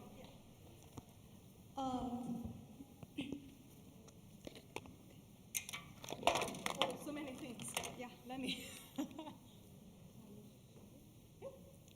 Start? Yeah, I think no. Yeah? It's the second. This one? Up. No. Okay, no, yes. No, the first. Okay. Good afternoon, everyone. I'm Lauren from 4Cs, and I bring a special pop today. It's a wristband from Zulalu's Friends Meetup, and today, 2 years later, we'll give an update on 4Cs progress and matching Zulalu's focus, technology, society, and economy with 4Cs Cypher, State, Cosmolocal progress. First part is Cypher. To build unstoppable networks, we have explored some decentralized infrastructure like this. This is a LoRa network based on Radiculum protocol, and this is solar relay. This one is multi-hop Wi-Fi relay. This one is a messaging terminal. This one is the terminal with GPS. And we also explored Ethereum cache. It's a P2P physical cache system with a built-in safe chip. That's our Cypher part, and we want to build a more resilient network. And for the state part, we have two more specific parts like cosmolocals. The concept cosmolocal unites economics with morality, from local autonomy to World Republic beyond state and capital. For the Cosmo part, we have some store output. For example, we have some articles and booklets in press. Today, I bring one of them here, Cipher State.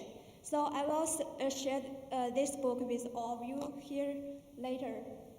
And also, we have some physical practice. For example, donation and participation. We provide space for pop-up cities. We organize events, and we also provide governance optimization for other communities.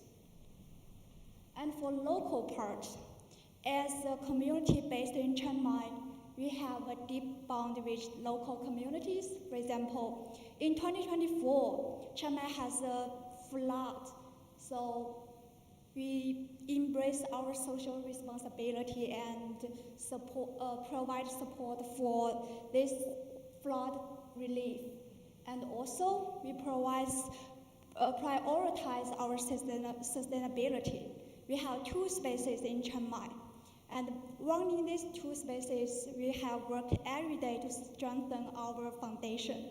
Right now, we have bring our monthly losses down to $2,000 and also we embrace compliance.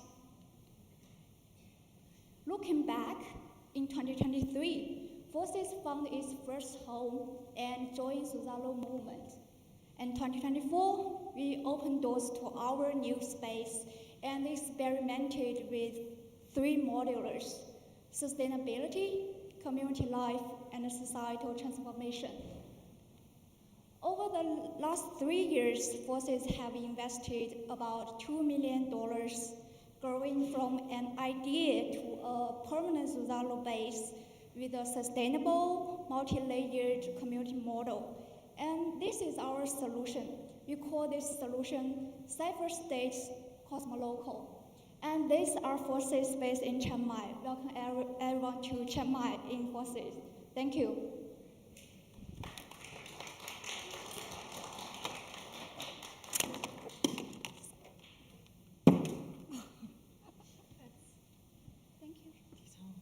Okay.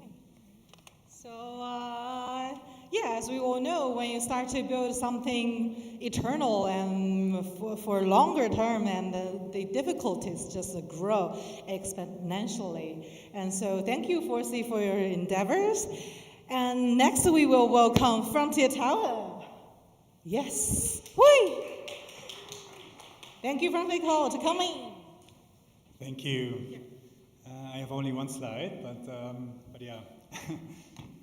Yeah, thank you so much for organizing this. Really great to be here.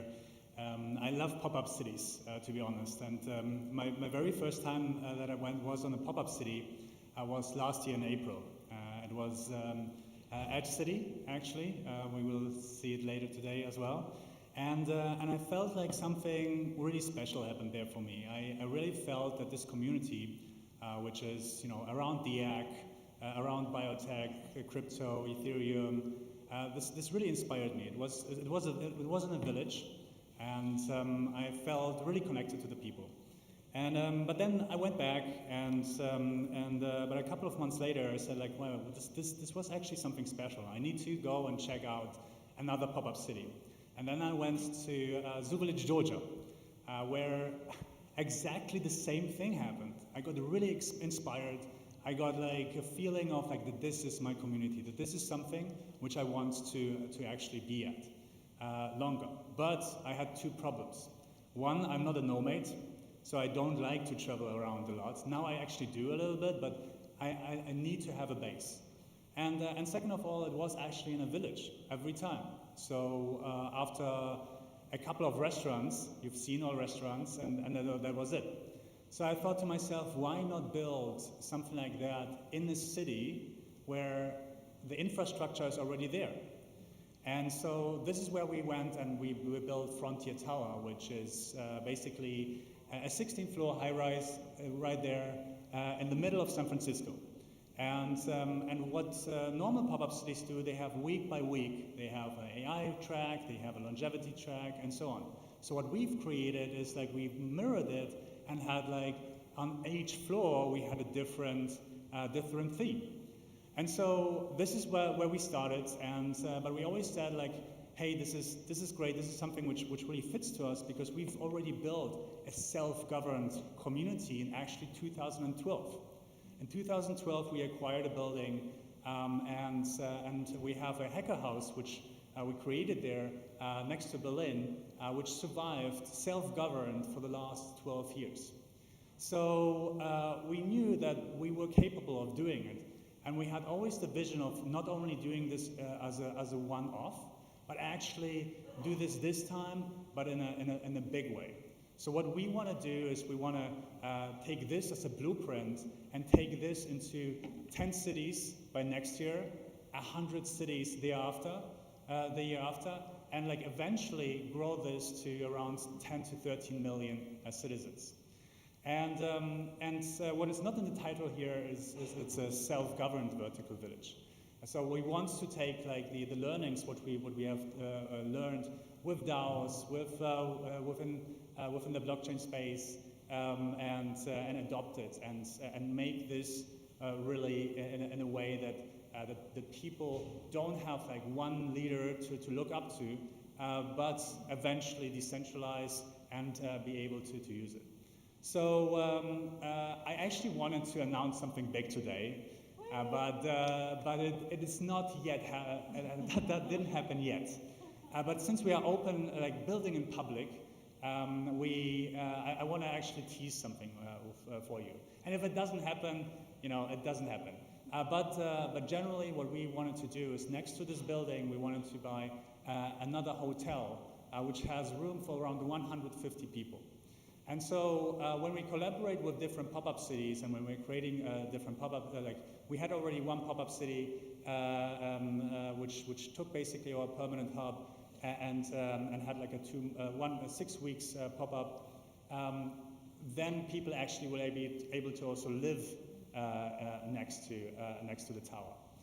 And yeah, so this is basically what we are building. So we are happy to also for everyone who wants to come to San Francisco, wants to check it out, wants to do their own pop-up in our space, we are completely open to that. We want to make that happen.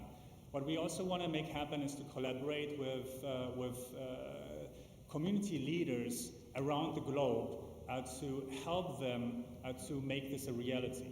So we are experienced in real estate. That's why we were able to buy this tower for around 11 million. We bought like the hotel, which is around 13.5 million. So we want to collaborate. We want to interact with the community here and really help them scale. Because why is it so important that we are going so aggressively right now to do this? It is because we have the once-in-a-lifetime chance to actually make an impact and change the way on how our cities look like. And why is this right now? It's because we have 20 to 30% vacancy rates around the globe. Just a couple of years ago, we wouldn't be able to do that. 11 million for a tower, which was 60 million just a couple of years ago. This is crazy. So this is why we are doing it. This is why we are proceeding it aggressively. This is why we are looking also for partners and helpers. Build a big financial backbone and go into the next cities and create new frontier towers around the world with different community leads who are running these spaces there. So I'm excited for the future, and yeah, thank you so much. Thank you for your vertical cities. And next we will have another city. Edge City. Thank you so much. Thank you. Just going to grab the clicker here. Awesome. So I also had a very meaningful experience at my first pop-up, which was Zucity, and that really inspired me to start to build Edge City, which I'll share about a bit today. So Edge City is a society incubator. We do three main things. We do month-long pop-up villages for people at the frontiers of tech, science, and culture. We incubate and accelerate startups, institutions, and entirely new fields of thought. And ultimately, we're building the infrastructure for the future of network states. In about less than 2 years, we've had over 11,000 people, 7 pop-ups across 4 continents, 80 countries represented, which is an awesome stat. So people from 80 different countries at our events, dozens of startups and projects. We've given over $1 million in grants to young, talented builders.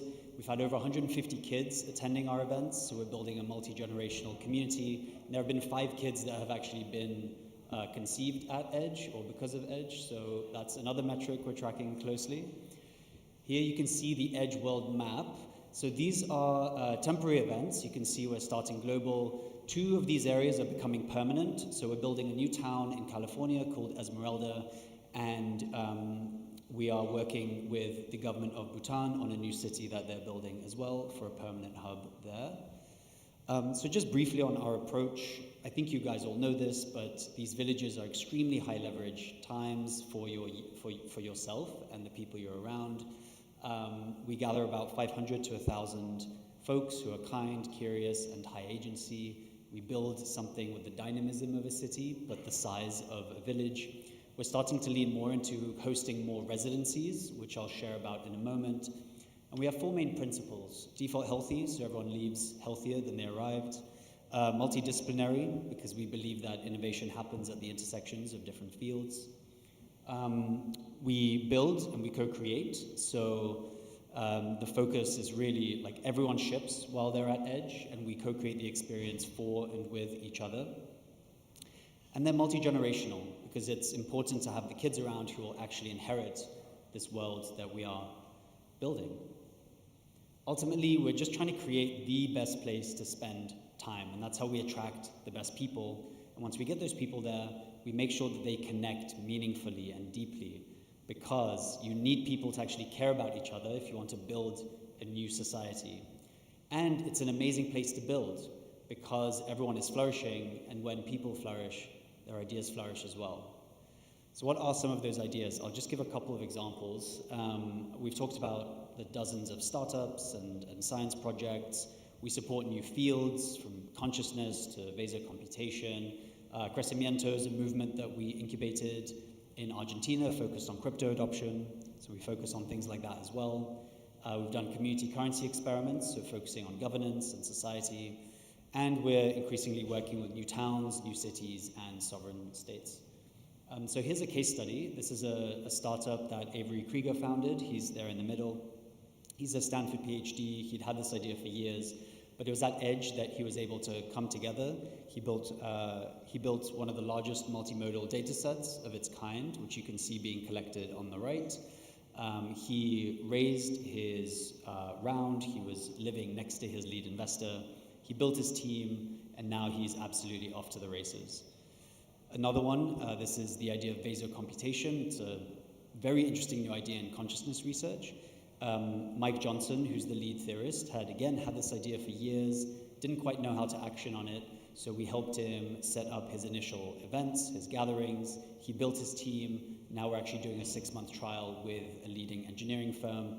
I really like his description here of Edge as a minimum viable paradise, which I think is quite useful. DIAG is an incredible movement. Many of you know. We've launched a grants program with 400K called Shift Grants. We've supported over a dozen builders in this space, and we're hosting a residency with Protocol Labs at our next pop-up for 15 more top-tier builders, so we're really excited about continuing to support there. We have a fellowship for young builders. These are folks under age of 25. They're doing exceptional work in a variety of different fields, and we help really accelerate what they're doing. There's an amazing quote from one of the fellows from the last batch, Nick, who said, "Edge has a funny way of almost certainly changing your life," and he has now completely changed his life trajectory, and it's really impressive to see. And lastly, like I mentioned, we're starting to work more with new cities. On the left, we're helping actually build this, Esmeralda in California. And on the right, I was just in Bhutan last week meeting with government officials and the royal family. We did a tour of the new city that they're building, that they've just broken ground on, and it's incredible, just an incredible project. So the roadmap is we start with the villages, we use them to bootstrap the community incubates new projects and fields, then the hubs go from temporary to permanent, and over time we build a global network city. And coming up next, we have Edge City Patagonia. So we will be in the Andes from October 18th to November 15th. This is one of the most beautiful places in the world. Fresh air, lake, mountain hikes. It's the month before DevConnect. If you're going to Argentina, it would be a pity not to just travel a tiny bit more and see one of the world's absolute most wondrous places. There's saunas, cold plunges, space to do deep work. You'll present your work in front of many builders. You'll meet amazing people. You can see the town is really nice. It's spread out over like 12 different venues. There's dozens of restaurants, co-working space. Everything's within a 5 to 10 minute walk, so you'll be running into people without even trying. And we're gonna have 16 different residencies. So each residency is a mix of, is a community of its own, from 10 to 30 people they range, focused on different topics. So we have a DIAC residency, like I mentioned, consciousness, meditation, obviously crypto and AI are very well represented. We're working with the Ethereum Foundation, but also things like citizenship protocols. This is a company called Safety Wing. They are a travel insurance company. They have an offshoot focused on policy called Plumia, and we're working with them to do visa policy and visa regulation changes with a number of governments around the world. So they're going to be there all month working on a position paper that we'll publish in a journal by the end of Edge City Patagonia. So it just gives you a sense of some of the stuff that's happening. So yeah, best way to get involved, attend, share with your friends, run or sponsor a residency or an experiment. We'd love to have you. And if you're a funder and you want to support young, talented builders, please, reach out. Thank you so much.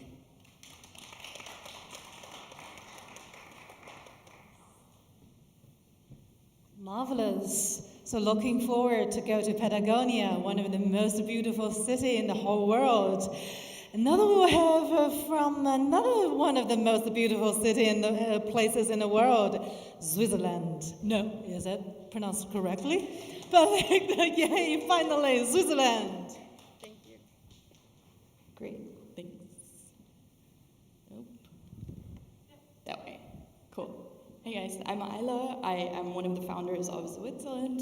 We are building a permanent Swiss village as an accelerator for DIAC and open source technology.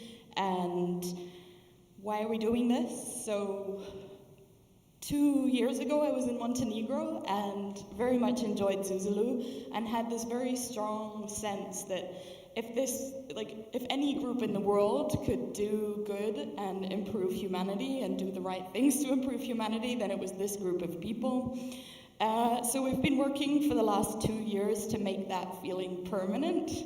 And yeah,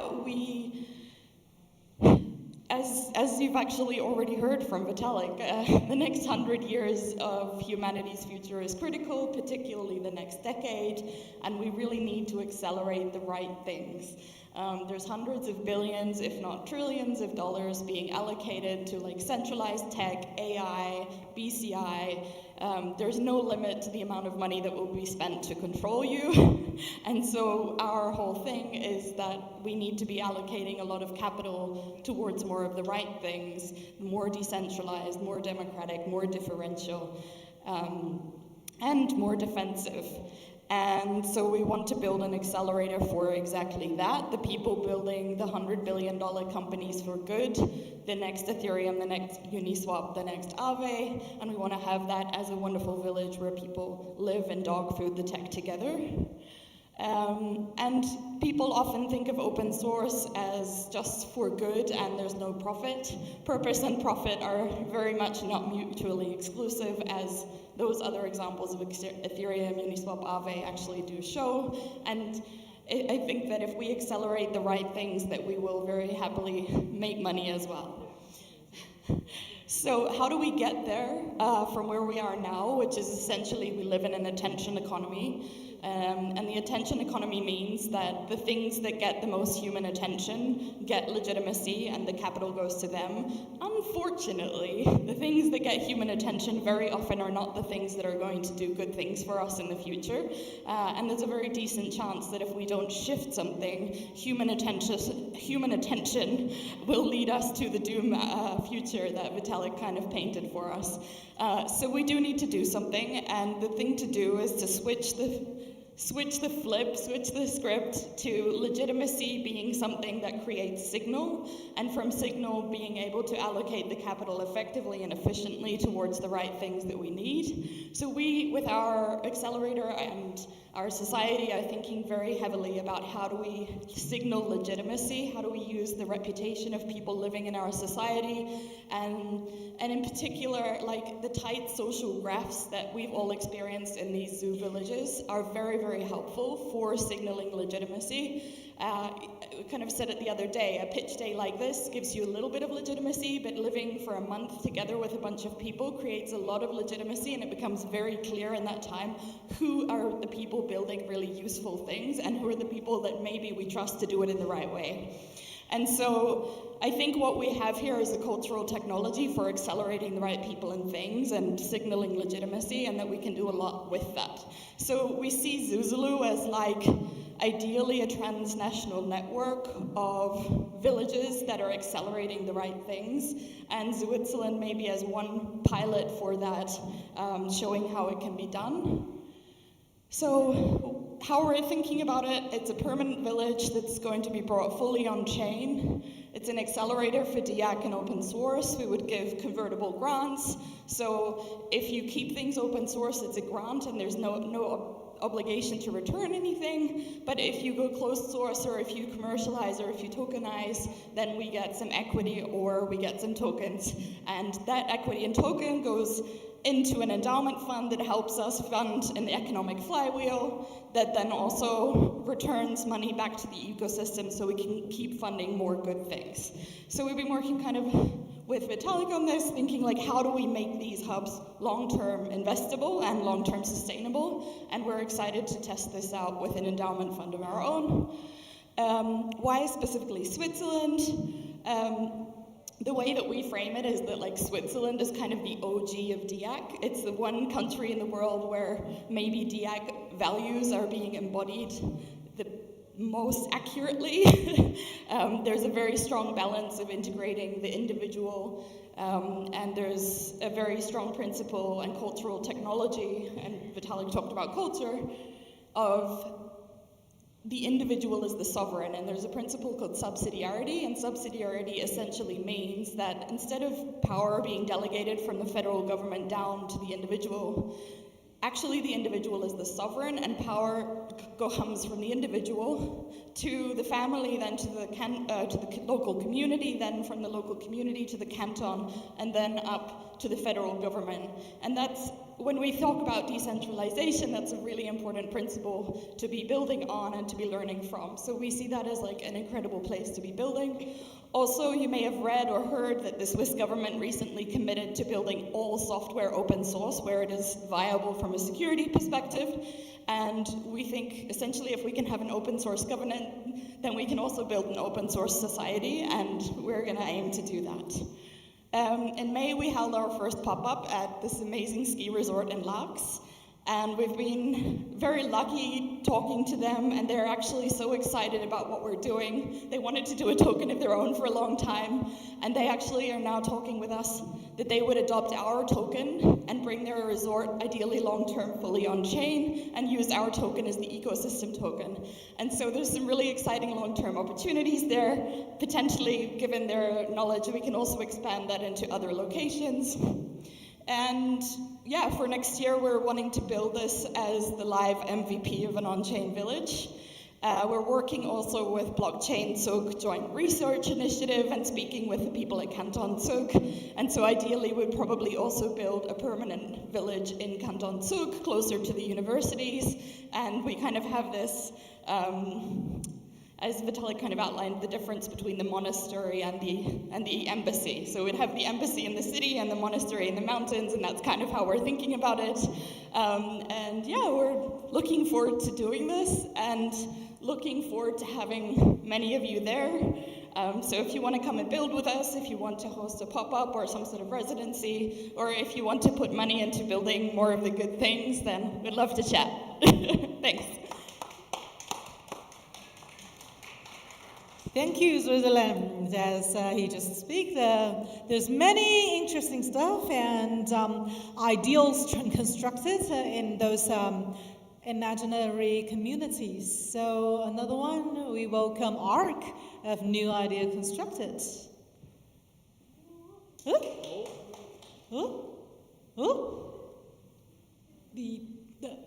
page. Yeah. Yay! Woo, team, how are we doing? Great to be here. I am James of ARC. I'm building the first permanent layer at Network School. But to start, I want to take you back to the beginning. I began my career at Ernst & Young. I'm actually a chartered accountant. And the day-to-day job that I had was helping the world's richest families and most powerful companies choose to relocate to where they were going to be treated best all around the world. I'm now working on a permanent layer 2 at Network School as a step to building a new charter city, which will end up being the place they all choose to relocate to. Now, where did it start for us? We ran our first pop-up back in Lisbon a year ago. This was a lot of fun. I can see some people in the audience that were there. And shout out to Vitalik and to the Gitcoin community who backed a couple of our partners, Fora and Levef, for running full programs here. We then also ran a pop-up in Austin in March this year, and at both of these we had about 50 long-term people and 200 to 300 people that came through to our events. But actually, much like Vitalik was just mentioning, whilst these were great, they almost felt a little bit pointless, and it felt like we were solving different problems to the ones that we would actually have when we were building permanently. And so I went looking for where to build permanently, and I turned up in Network School in April, and I expected to leave at the end of April, but I'm still there now, and that's actually the longest I've been anywhere now in over a decade. So there's clearly something special about Network School, and I do recommend you all get out there. One of the things that's patently obvious when you are living and building in the actual frontier, Network School a year ago was truly a ghost city. One of the things that's patently obvious is that for there to be anything, it requires the deliberate and extraordinary effort of individuals to take or to make something out of nothing. For you to take Temasek to Singapore, for you to make Neom out of sand, or for you to make order out of chaos. And so ARC and our Layer 2 at Network School is extremely focused on helping support the deliberate effort of the humans there that are actually building the frontier. We're doing that through an incredible space, an incredible community focused on helping these frontier founders, and a program of deliberate support. This is for the founders that realize it's not just what they are doing that matters. What matters perhaps even more is where they choose to do it. And I'm telling you that the best place in the world for you to go and choose is Network School and ARC at Network School. I actually do think that together, ARC and Network School represent the very best place in the world to start a company. Anyone here have heard of On Deck? Some participants. So I used to run On Deck with David Booth, even before the first fellowship. And I used to stand up at events like this with our community, and I used to say, look, On Deck is the first place the best people go before they start their next venture. And it really was, and I meant that. But I think that ARC is actually now the best place for the best people to go to start your next venture. So, our next cohort, 1st of January. If you want to join in, you want to build something that matters, scan this and come and visit us. That's the first.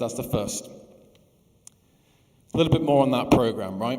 What I care about is driving you to outcomes that actually matter. This is about finding your co-founder, about finding your idea, about getting your first customer, your first hire, your first check, your first investment.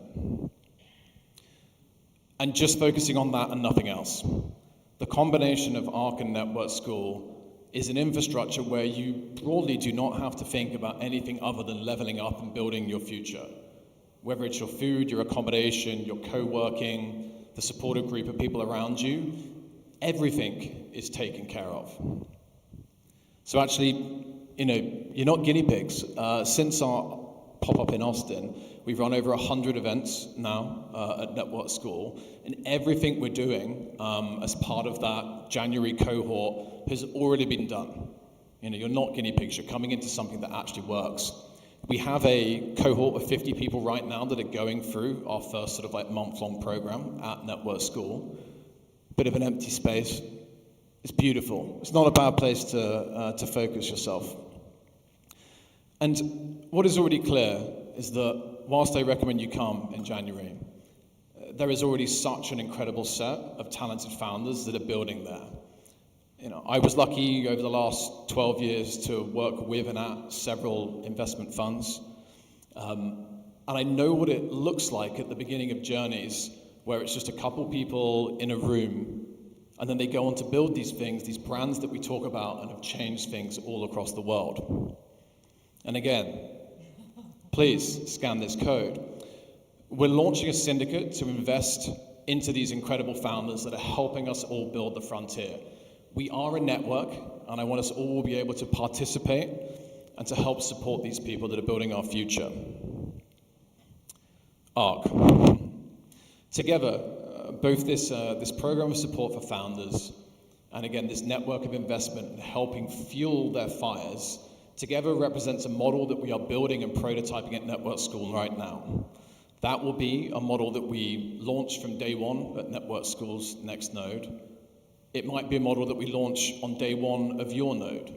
And it certainly will be something that we launch on day one of the city that ARC is building. And that's a city I hope that every single one of you here will choose to call home. Thank you very much. Thank you for building something to imaginary to reality. Another will welcome Moo, again, building something from imaginary places to reality. Thank you. Yep. Hey guys. Hello, my name is Sun. I'm from the Moo team. And yeah, I'll just start. So the Moo has been around for 2 years and more. So what we do is we are a developer and creator startup community, global startup community. And we believe the future is defined by the tech and art. It's not only about tech, you still need the art part, the human side. And it's also about shipping. Like one thing I don't like is that people just constantly sit and talk about crazy ideas, but no one actually do the thing. So finally, it's also about understanding. The thing is, people have to understand what you are building for. That's why the pop-up city is actually a great concept to go to different markets, go to different regions around the world, understanding what people are facing and understanding what problems are there globally, and how to build it and how to ship it and actually how to create a long-term change that we all crave to do. So sharing some of our past,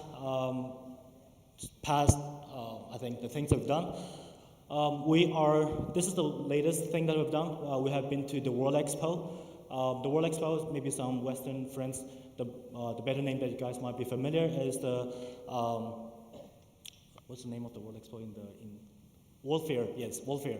It's actually one of the largest events in the world with millions of people coming. This year it happened in Japan, and we are the only pop-up city, the only crypto project in the World Expo showcasing Ethereum, showcasing the startup community around the world. And we also done an event called Ethiopia, which happened in Ethiopia, obviously, in Africa this year. Earlier this year, we had more than 300 builders. We live together, we host the African builders. We connected with them, we understand what problem are they facing, what are the problems that African founders are facing, and what kind of help do they need. Finally, I think this is one of our largest projects and also one of the most successful case study, Crecimiento, which actually came from the other pop-up city we did in the MOO. So we are one of the early co-founding team of Crecimiento, and we are still now highly involved with Crecimiento and everything. So we'll be constantly helping and growing. And I am the only Asian in the team, so I'm here to spread the word about Crecimiento here in Asia. Finally, one thing to announce is that we're going to be doing the MOO in mainland China next year. So, hey. So China has always been the market that most Western friends or most friends around the world have never been to because of language barrier, the culture barrier, the applications, everything, and also maybe a stereotype about from different propaganda from the West or whatever. So I think that's why we want to create. We want to do what we did in Argentina, is to bring friends around the world, come over here to my country, to show my country, my culture to you guys, and hopefully you guys will be interested and build something long term here together and do something interesting. So that's a lot of words, sorry, but basically what I'm trying to say is China today is the second largest country in the world in economy, technology, maybe even in military in some way. So, but it still has been very isolated away from the outside world. A lot of people in this room, other than the Chinese or the Asians, I think most people haven't been to China yet. So we want to build this pop-up city to be the bridge of the global and local, to allow global talents to meet face-to-face with the local talents in mainland China, and also the cultural coexistence. One thing I've been noticing around the world is that crypto, until this day, even the pop-up city culture until this day, is still very Western culture dominating kind of narrative. But we believe what China has been doing, what the Eastern part of the world has been doing, we have our own different, unique Eastern culture, which have different ideology, and we believe this is also a very valuable ideology to share with the globe. And we believe this can create something very unique. So it's going to be a cultural coexistence. And finally, expanding opportunities, the presenter just now talking about ARC, supporting more businesses, supporting more job opportunities and business opportunities around the world. We also want to open up China market to the world, and hopefully people around the world can be in China to invest, to build, to do whatever kind of crazy things you want to do. And finally, I think it goes to the last line is, love China or hate China, but you can never ignore it. It's the second largest economy, it's the second largest population, and it's the second largest in tech. So there's no way that you can ignore China in the coming future. So if that's the case, then why not join us and learn about it and just embrace it? So we already done the presentation to local government. They're very supportive. We're just now finalizing the details by next year, and hopefully we can start moving forward. Pop-up city in China. It's going to be a month long, so 4 different topics. One is open source collaboration, other is cross-discipline, and third is tech governance, and finally is facing the world, both ways. The world coming to us and we going out to the world. So that's the 4th theme of the pop-up city in China. Finally, we are considering Q2 or Q3 in April or in May to do this next year, a month long. Right now, it's still finalizing the city. It's either Hangzhou or Shenzhen. For people who doesn't know, Hangzhou is basically a city where Alibaba has been created, where DeepSeek has been created, where Unitree has been created, the robotics company. So they have a lot of really hardcore tech companies over there, and we will be working closely with Alibaba to create this. And we're also considering Shenzhen, because Shenzhen people have probably heard a lot about it, like DJI, like Tencent, like a lot of other tech companies. And also, like people has been saying, Shenzhen has been the future city. Like basically in Shenzhen, you can already order food delivery through drones.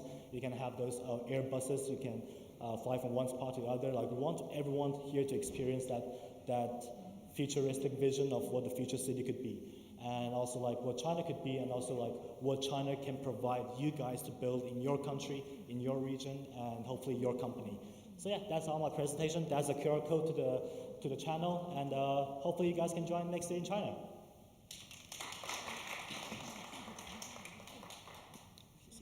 Okay, so next I want to welcome everyone. Come up stage. Everyone in ShanHaiWoo community that we have built our project, and everyone in this community, and including our friends coming over. And come on stage, everyone come on stage. Zoe, James, yeah, everyone, and Ether to the moon. Everyone come up stage, and we will each have one. Not really taking photo, but taking photo is okay. I mean, like each because we want everyone to at least have the opportunity to show a little bit of your project and the thing that you have done and the thing that interests you. Come up stage. Everyone that has built in this past month, come up stage and just everyone have 1 minute, okay, to talk, and like except for those who will talk for 5 minutes. And so there's no winner or losers in community. It's very important of that. So we want everyone come. Zoe, come up stage. And yeah, and Alan, come up stage. And you just tell us what have you built and what do you think it is important of your project. Everyone have 1 minute, okay? And the one who will win the 5th place and don't need to speak. Okay, so let's go. Zoe, first. Thank you, everyone. Thanks for ShanHaiWoo having me here. It's my first year to attend ShanHaiWoo. So I'm here to build the product, which is a human AI collaborative knowledge system to help people to structure high quality knowledge. We want everyone who are using AI. AI is not making them to think less. We want to empower critical thinking as well. So that's our project, and thank you, everyone. Thank you, Zoe. Zoe has built beautifully and making so much friends in ShanHaiWoo. And come on stage, James.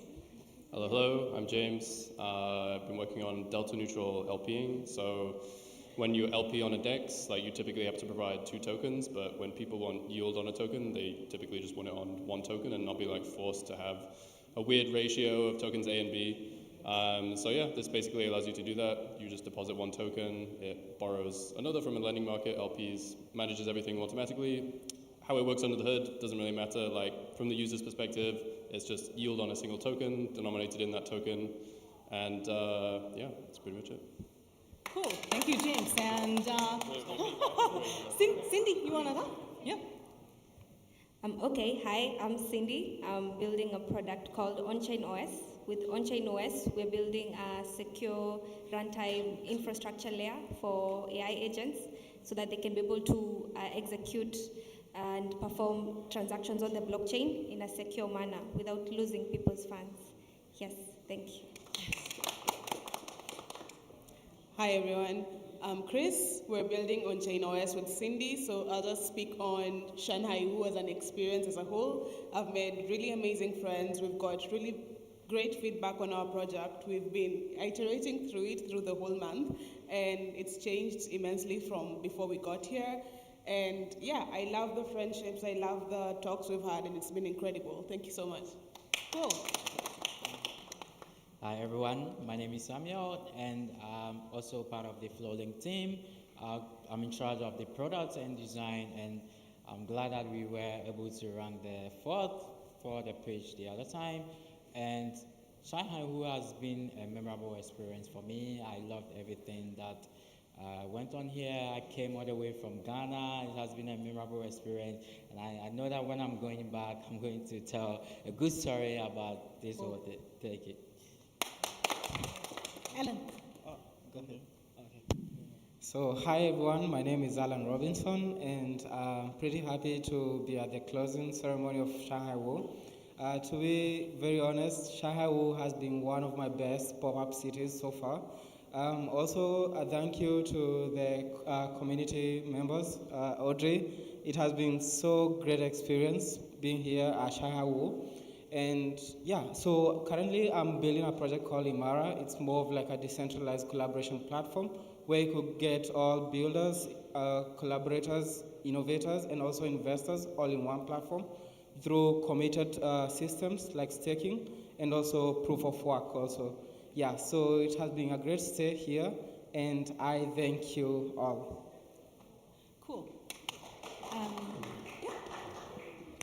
I thank you. You guys are about to hear me talking about kind of the same thing in just about a minute, so I'll leave the big one for the next 5 minutes maybe.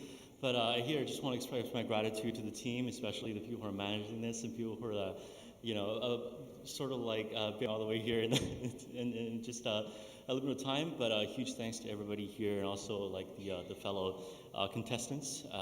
It's been a fruitful 1 month, and especially when I was looking at everybody's presentation yesterday, I realized how much this has been a meaningful journey to everyone. So yeah, overall, I'm just excited to be here and excited to how everybody has grown over this 30 days. Hello everyone, I'm Blue, CTO of Zucity. We are a Web3 security audit firm. I love ShanHaiWoo very much, very helpful. I think a lot of awesome projects were born here. Very, very good. Thank you. Okay. Thank you. So now we will have okay. Yeah, GM everyone. I'm Todd, co-founder of eBunker, and remember we built one wallet Yunbao. And today I would like to say something. The first thing is a huge thanks to ShanHaiWoo and to all my friends there and some friends not there. Yeah, because without ShanHaiWoo, we have no opportunities to meet all of you guys from all over the world, right? So I got really some good inspirations, feedbacks, and huge supports from the ShanHaiWoo. So I'm really feel happy that I joined and registered ShanHaiWoo a month before. So last, thank you everyone. So nice to meet all of my friends. Okay, thank you. I'm Jiang, and this is my third time ShanHaiWoo experience, and it's great. And I can never expect I will be so happy in Singapore because I think I was biased. Now I like this city, and thanks Audrey for providing such great experience and so such plentiful resources to our builders and making this happen. Thank you. But more thanks for our co-team, Jiayu, Wenqian, Shanghai, and last time here, Cha-Cha, lots of our co-contributors to make this thing happen, and all of you guys, thank you so much. We have the great month together. Yeah. We're going to do the 5 minutes. Okay. Okay. So no, actually, we will have like more present of our. Oh, 拍照吗？好好好 ，OK， yeah, take a quick, yeah, take a picture, yeah. Come, 云倩，我讲云倩，对。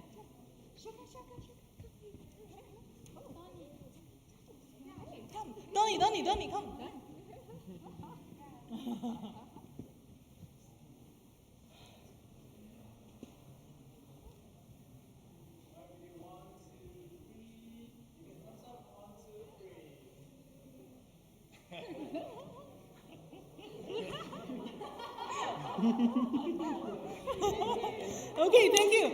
And now we have each team have the winning team will have 5 minutes to present their project. So be patient. Okay. The first one goes to Nova. Nova. Okay. Yes, Nova. Thank you so much. We'll just be waiting for this to load. The click in my pocket. Yes. Okay. Yeah, awesome. feel it. Okay. Wait, what? Oh, it's okay. All right, cool. Yeah, I'm glad to talk to everybody about the things that we built. It's called Nora. This is something that we are proudly presenting, as it's been something we've been cooking for quite a long time. You guys see here from code to adoption, we're going to for a 50x faster, because this is actually a coding agent that was now span over Solidity, Rust, Cairo, and Move. And we do support, so compared to the old handwritten closed mode, obviously, it's a 50x acceleration. Over the past 16 years, we have seen ever since the Bitcoin white paper has been published, people has been writing on Bitcoin, the main ledger, and also all the way from Ethereum, and now the third and the fourth generation have been claimed. With all the money and the time invested, we have no Web3 application that actually went out of the picture and becomes a real world app that retains users to a lot of degrees. And part of the reason we're seeing here is that because Web3 apps does not exceed Web2, right? With the Web3 apps that we've seen, even with the largest one, which is probably stablecoin nowadays, it hasn't been able to compete with the polished Web2 products, with really, really clean UIs, with great interaction speeds and all the other traits you guys love. Web3 has not been able to keep up. So one of the reasons that we spotted is that because the development and the cycles of iterations was really not the case when it comes to Web3, right? When everything's on chain, especially when everything's on a distributed ledger, it takes longer just for the app to interact, and it takes longer for people to write them. And the learning curve for Solidity and all the other languages is extremely steep, so it really takes years for them to learn it and master it, and then for them to write it.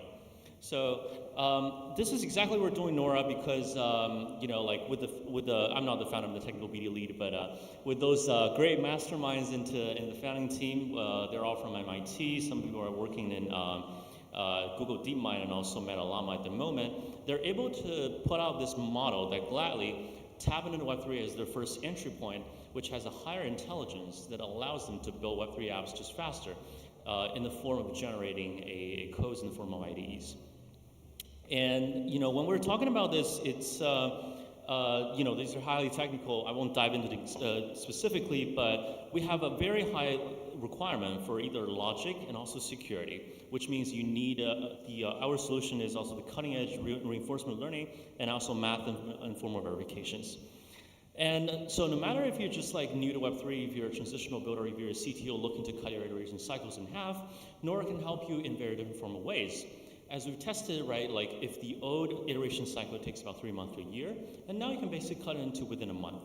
And if you're just coming into Web3, you don't know where to start, you don't know how Solidity works, you don't even know where to open the terminal, Nora will generate everything for you, even to help you put the actual commands into terminals. And we have seen a substantial growth for communities. We have made contracts about 13, we have in touch over 200K, and we have over 4 continents. And early adoption showed that we're on track towards a very promising future. And you don't have to hear it from us, right? It's not just marketing talks, and some people just think what is this stuff, right? You can hear it from Tomasz, you can hear it from Erwin and Neo. They have used it in hackathons, they have personally tried it. And if you want to try to come and talk to me, I'll give you an invite code. And you can actually feel how the 50x acceleration feels like on your laptop. So yeah, we actually want to turn everybody, no matter if you're a creator, you're a builder, if you're just enthusiasts, we want to turn them into developers, and want to turn them to be truly meaningful builders for Web3. So for one time, maybe your D apps can actually catch up with Instagram. All right, thank you. Thank you. And next we have Todd with his ringbao and his gift that we want to receive. Yeah, thank you, Tata.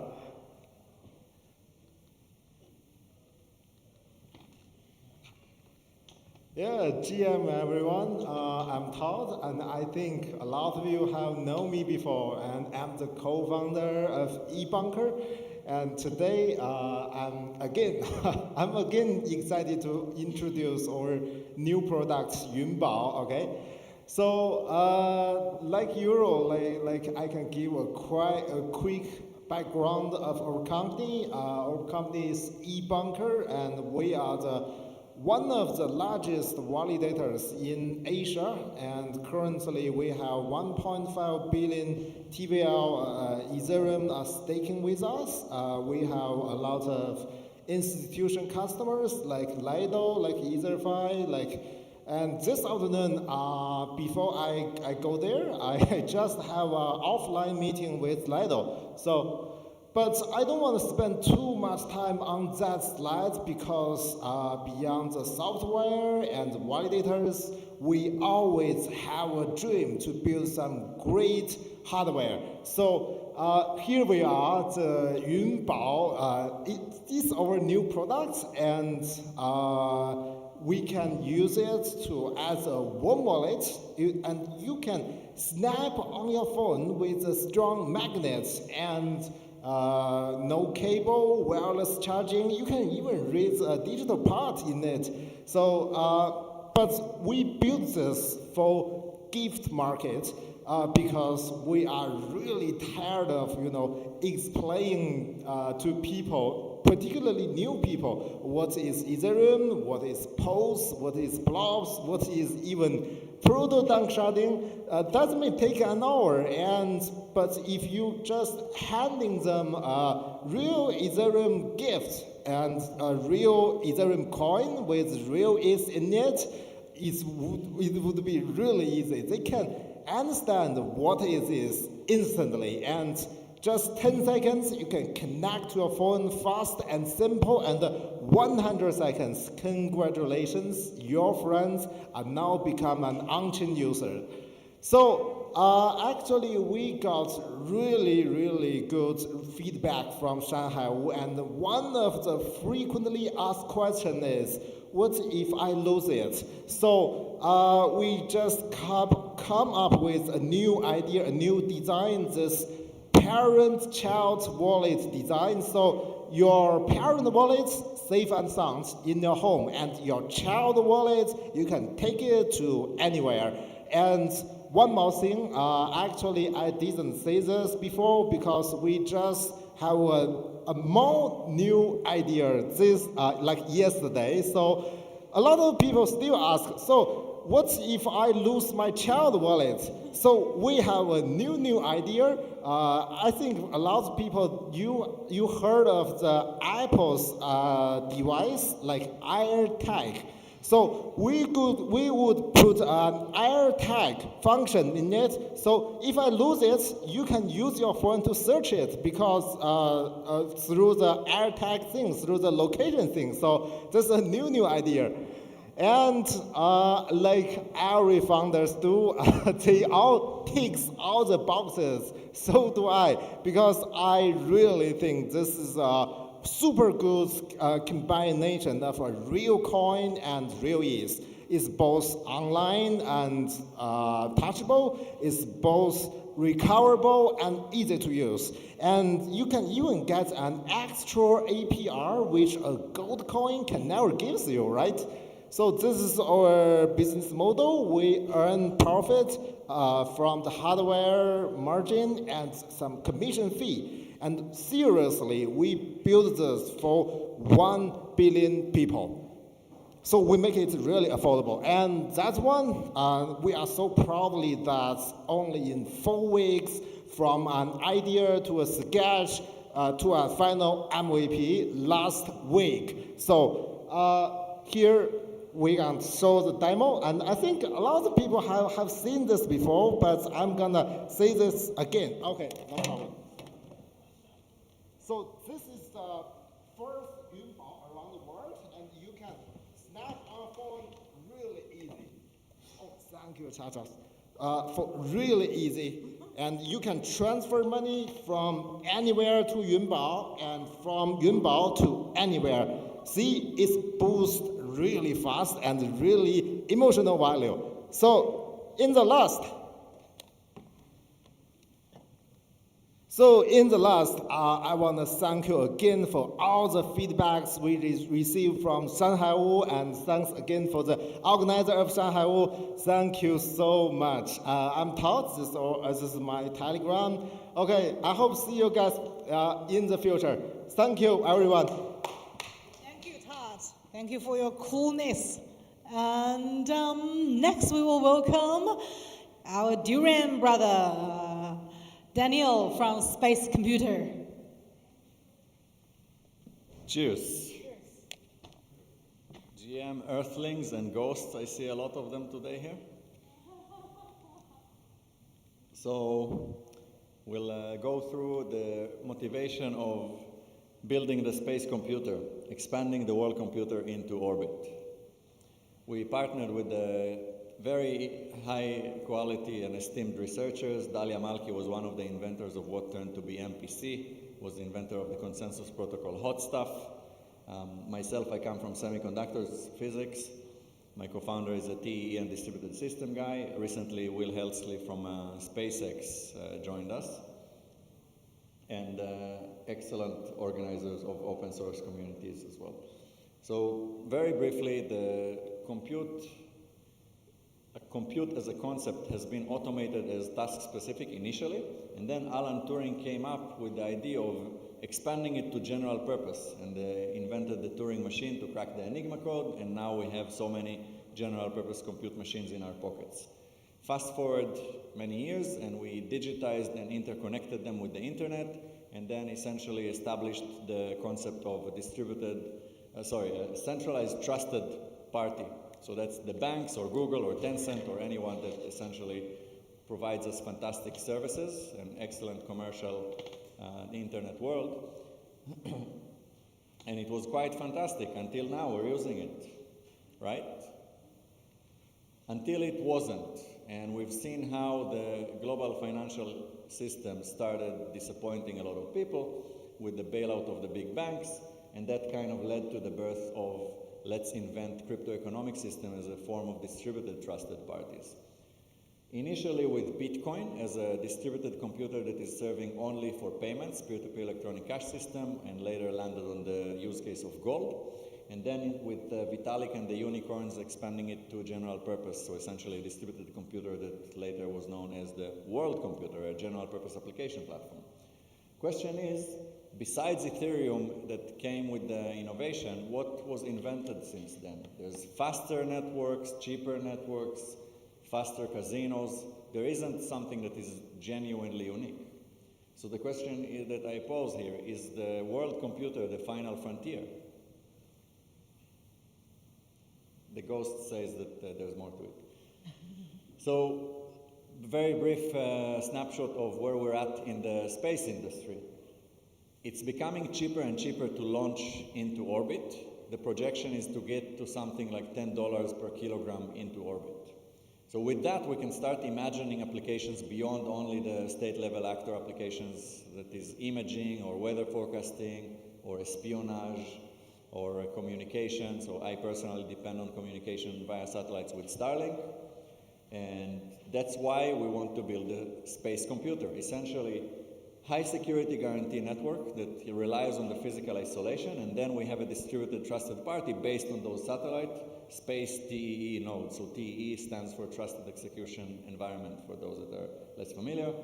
And the way that it functions is essentially an L1 in orbit, and then augmented onto it for performance L2 in Earth. And we can take a look at a quick snapshot of a single satellite. So essentially, users from Earth can interface via ground station or via a mobile device that is able to communicate directly to satellite.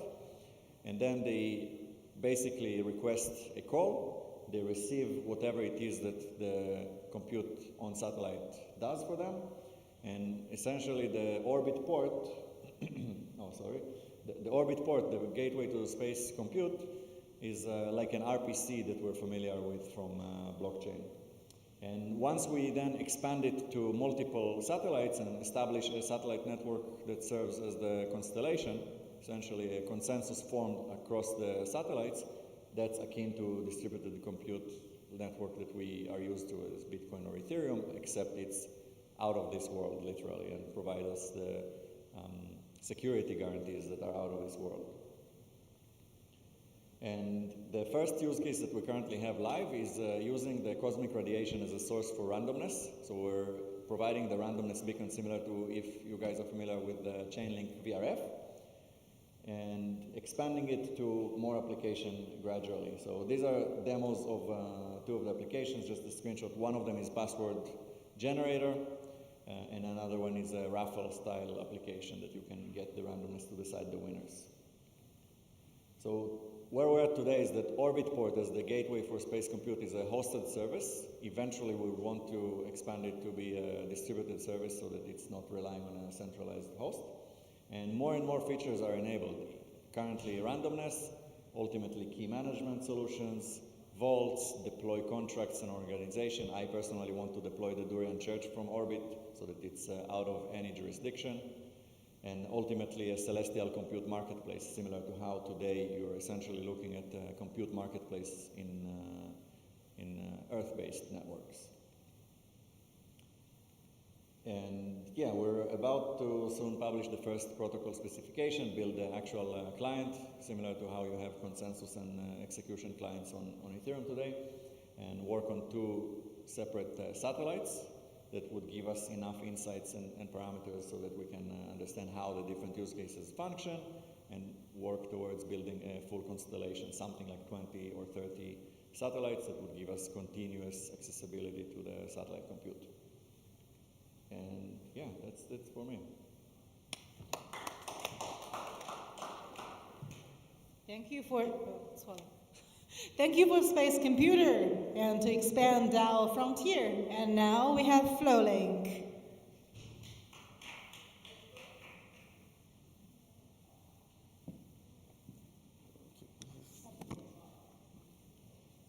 Hello everyone, GM, Shishi. I'm Pablo from Flowlink. So Flowlink is a trusted bridge between crypto finance and then traditional finance. So imagine you are an employer and you need to pay an employee in stable coins, but you don't know in terms of auditing, compliance, and other things involving crypto payments. And that is why we are building Flowlink. Also, we had one of our teams, Alan had everything. He had a scholarship to Germany. He had accommodation, tuition, and everything, but then his visa was denied. Why was it denied? It was because Alan didn't have what we call bank statements. So when you are working inside the Web3 space, there's nothing like on-chain proof in terms of payments, and it's very difficult. So Alan's visa was denied. If he had Flowlink, he would have been able to get his visa.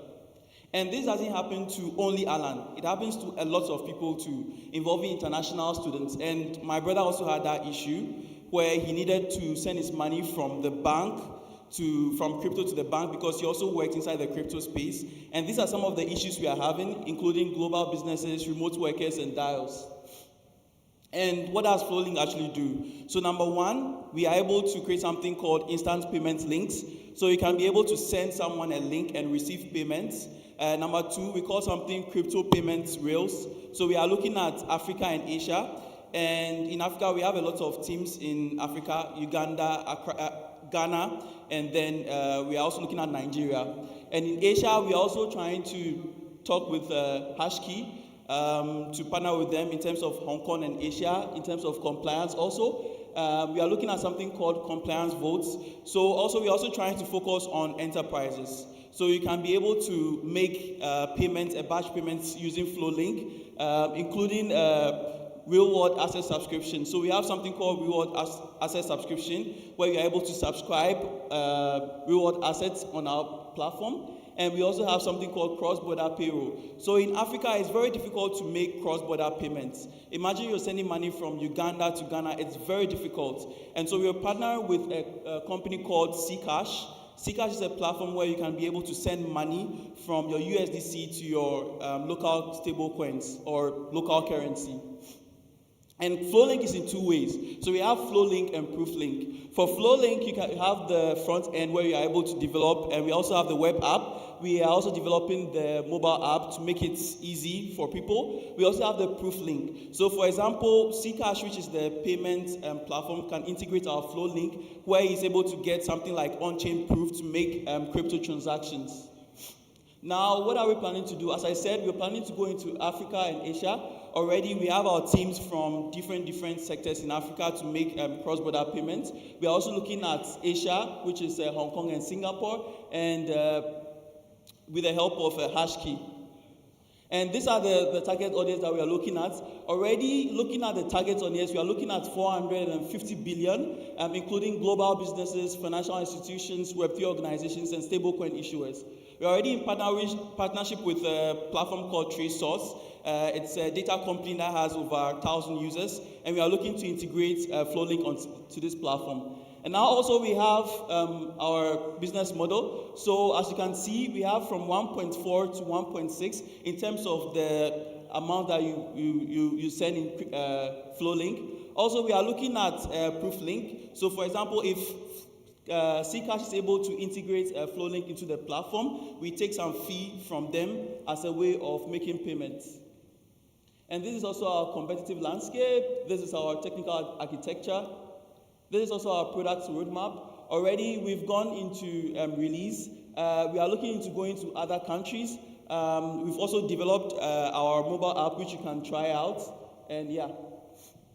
Also, why now? Stablecoins have grown from 2020 to 2025 in terms of 200 billion, and it's still moving from time to time. And if you talk about Africa, stablecoin is one of the best use cases in Africa. For example, if you want to send money from Ghana to Nigeria, it's still very difficult. And so platforms like Ccash and FlowLink, where you can be able to send money from your stablecoins to your local stablecoins, is very easy. And that is why you are supposed to go inside. Also, another thing about regulation clarity. So, it's very difficult in terms of regulations and compliance in Africa and Asia, and FlowLink is supposed to solve that. And this is our team, me, Pablo. I have 1 year in FinTech.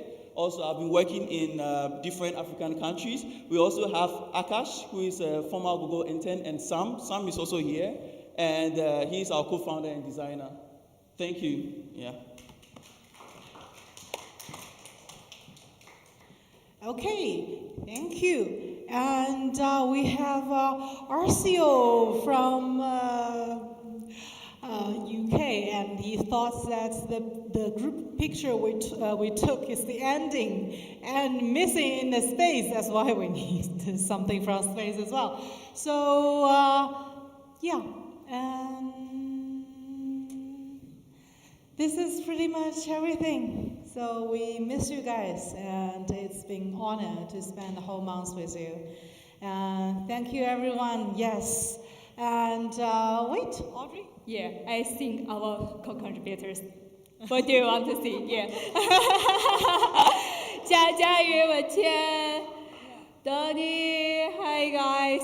We have spent 1 month together, lots of work every day from 2 a.m. or 3 a.m. Yeah. Yeah. Later. Just what do you want to see? Yeah. Okay. Donnie, come on. And Wenqian and Jiayun. Yeah. So it's been really a happy time, and thank you so much, everyone, for your working and your contribution and the projects everyone organized. It's so cool, and so we got the chance to actually experience the nature of Singapore. Singapore is right now ranking #1 of the awesome nature country.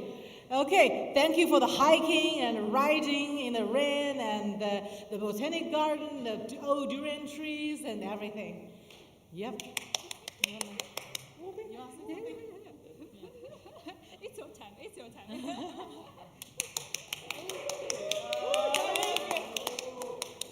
Okay, so thank you everyone.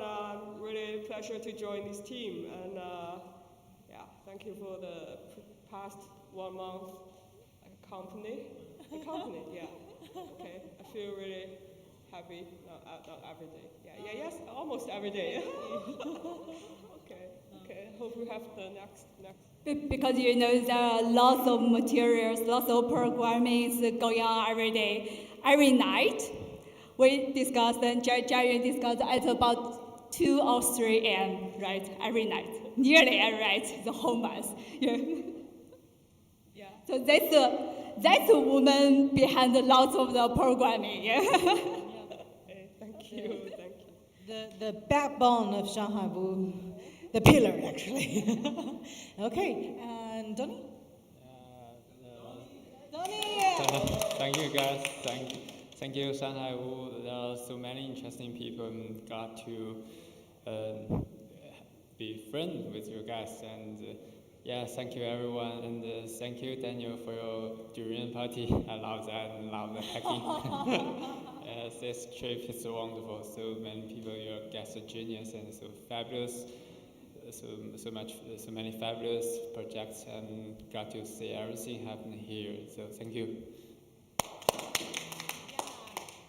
Hi, this is Wen from Hong Kong, and I'm so happy to with together with ShanHaiWoo 3 years now, and so happy to meet so many kind and warm friends in the world here. Thank you. Oh, and thank you, Chiu Chiu. The one in the air. Yeah, and if, you know, for every Twitter, though Chiu Chiu can't be here because of visa. Yeah, yeah. Actually, he fly to at the beginning before the event start, but yeah, some problem with the visa. He can't be able to actually come here. But there are still lots of the content, no matter in the Telegram group, you could see Chiu Chiu, and also in the Twitter, and lots of the content that created by Chiu Chiu. Thanks, Chiu Chiu. Thank you, Chiu Chiu. Everyone loves Chiu Chiu, and everyone comment and say, "Are you Chiu Chiu? Are you Chiu Chiu?" Yeah. So hope one day the world is really become a village, and we don't need to worry about visa, and we don't need to worry about language barriers. I think in the 1 month here, we all experience like you bypass the nation you come from, the stereotypes we had each other, so everyone will just becomes everyone, who they are, and we make friends, and we make deep conversations. That's what makes a community lovely. And yeah, I think yeah, that's it. And we'll take a picture, and we play some music, and thank you all for coming. And we wish everyone a beautiful future. Oh, beautiful future ahead for you guys. Yeah? Okay. Yay! Party is over and it will never end. Let's play music. Shaka, do you want to play some music? Maybe the Zudalu song? Yeah, I know you bring all your stuff here. Actually, you know, for Shaka, for last year, Chiang Mai, we have lots of the production by Shaka. Shaka also created the Zudalu song and also ShanHaiWoo song. Yeah, you can be my mic stand. So, I think probably we even can play outside.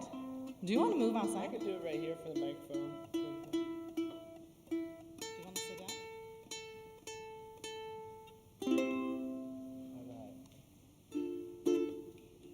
So, I wrote this song in Zucity in 2023, and then I've started this beautiful journey where I've almost been to every zoo pop-up city as a resident and contributor, and I hope that I can be an example to all you that it actually is possible that you can live in Zuzalu. I say that it's everywhere and nowhere. We just carry it in our hearts. The network state, in my point of view, is that it's a state of mind that we all find unity and alignment. And I think that there's something really magical here, giving birth, as well as some zoo babies coming. Janine's pregnant, Audrey's pregnant. And you know, there's been birth pains, right? Like it hasn't always been easy. There hasn't always been perfect unity. Sometimes there's been competition. Sometimes there's been,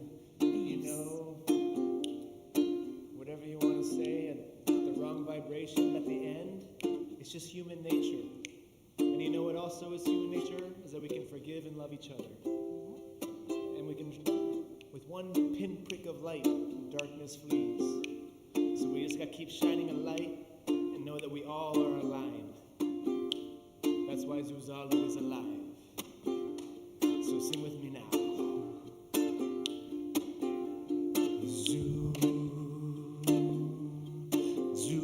Zuzalu.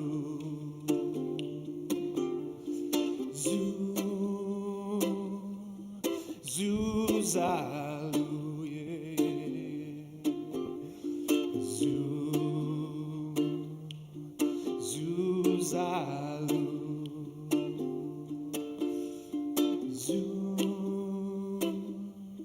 Zuzalu. What will Zuzalu do? Pop up the city, bridge community, build new technology, rooted in values we hold true. What does Zuzalu mean to you?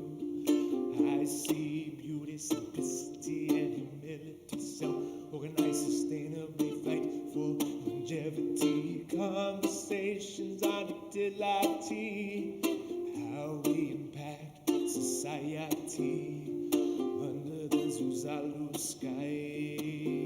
We gather, you and I, sharing dreams side by side. In unity we abide. Zuzalu.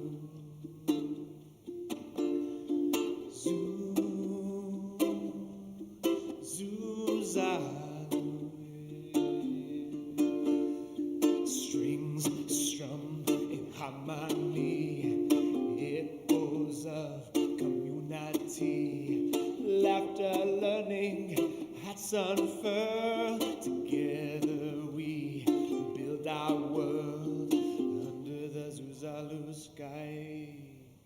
We gather ShanHaiWoo and I, sharing dreams side by side. In unity we abide. ShanHaiWoo.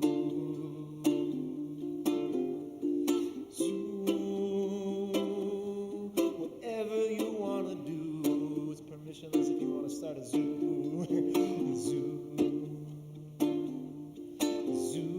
Zuzalu, yeah, yeah, yeah. Zuzalu, yeah. You know, I was thinking it doesn't take much to do something for zoo. You know, obviously you can't go around saying I'm hosting a Zuzalu, but you can go zoo whatever you want to zoo. You know, you can go a zoo lunch, you can have a zoo breakfast, you can have a zoo afternoon in the park. So we really appreciate the initiators like Audrey, who are able to bring together a great community like 10 Cent Cloud, so we can have great venues like this space. But in reality, there's lots of you who have your own backyard. There's lots of you who has a good friend that has a coffee shop. There's lots of you who know exactly what you can zoo. So I encourage you. You can zoo it.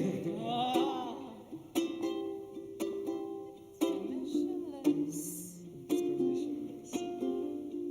Conversations that inspire, kindling our collective fire.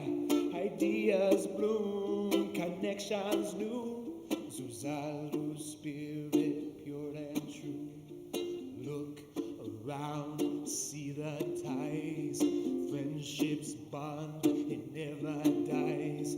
From this moment, let it be a beacon for community.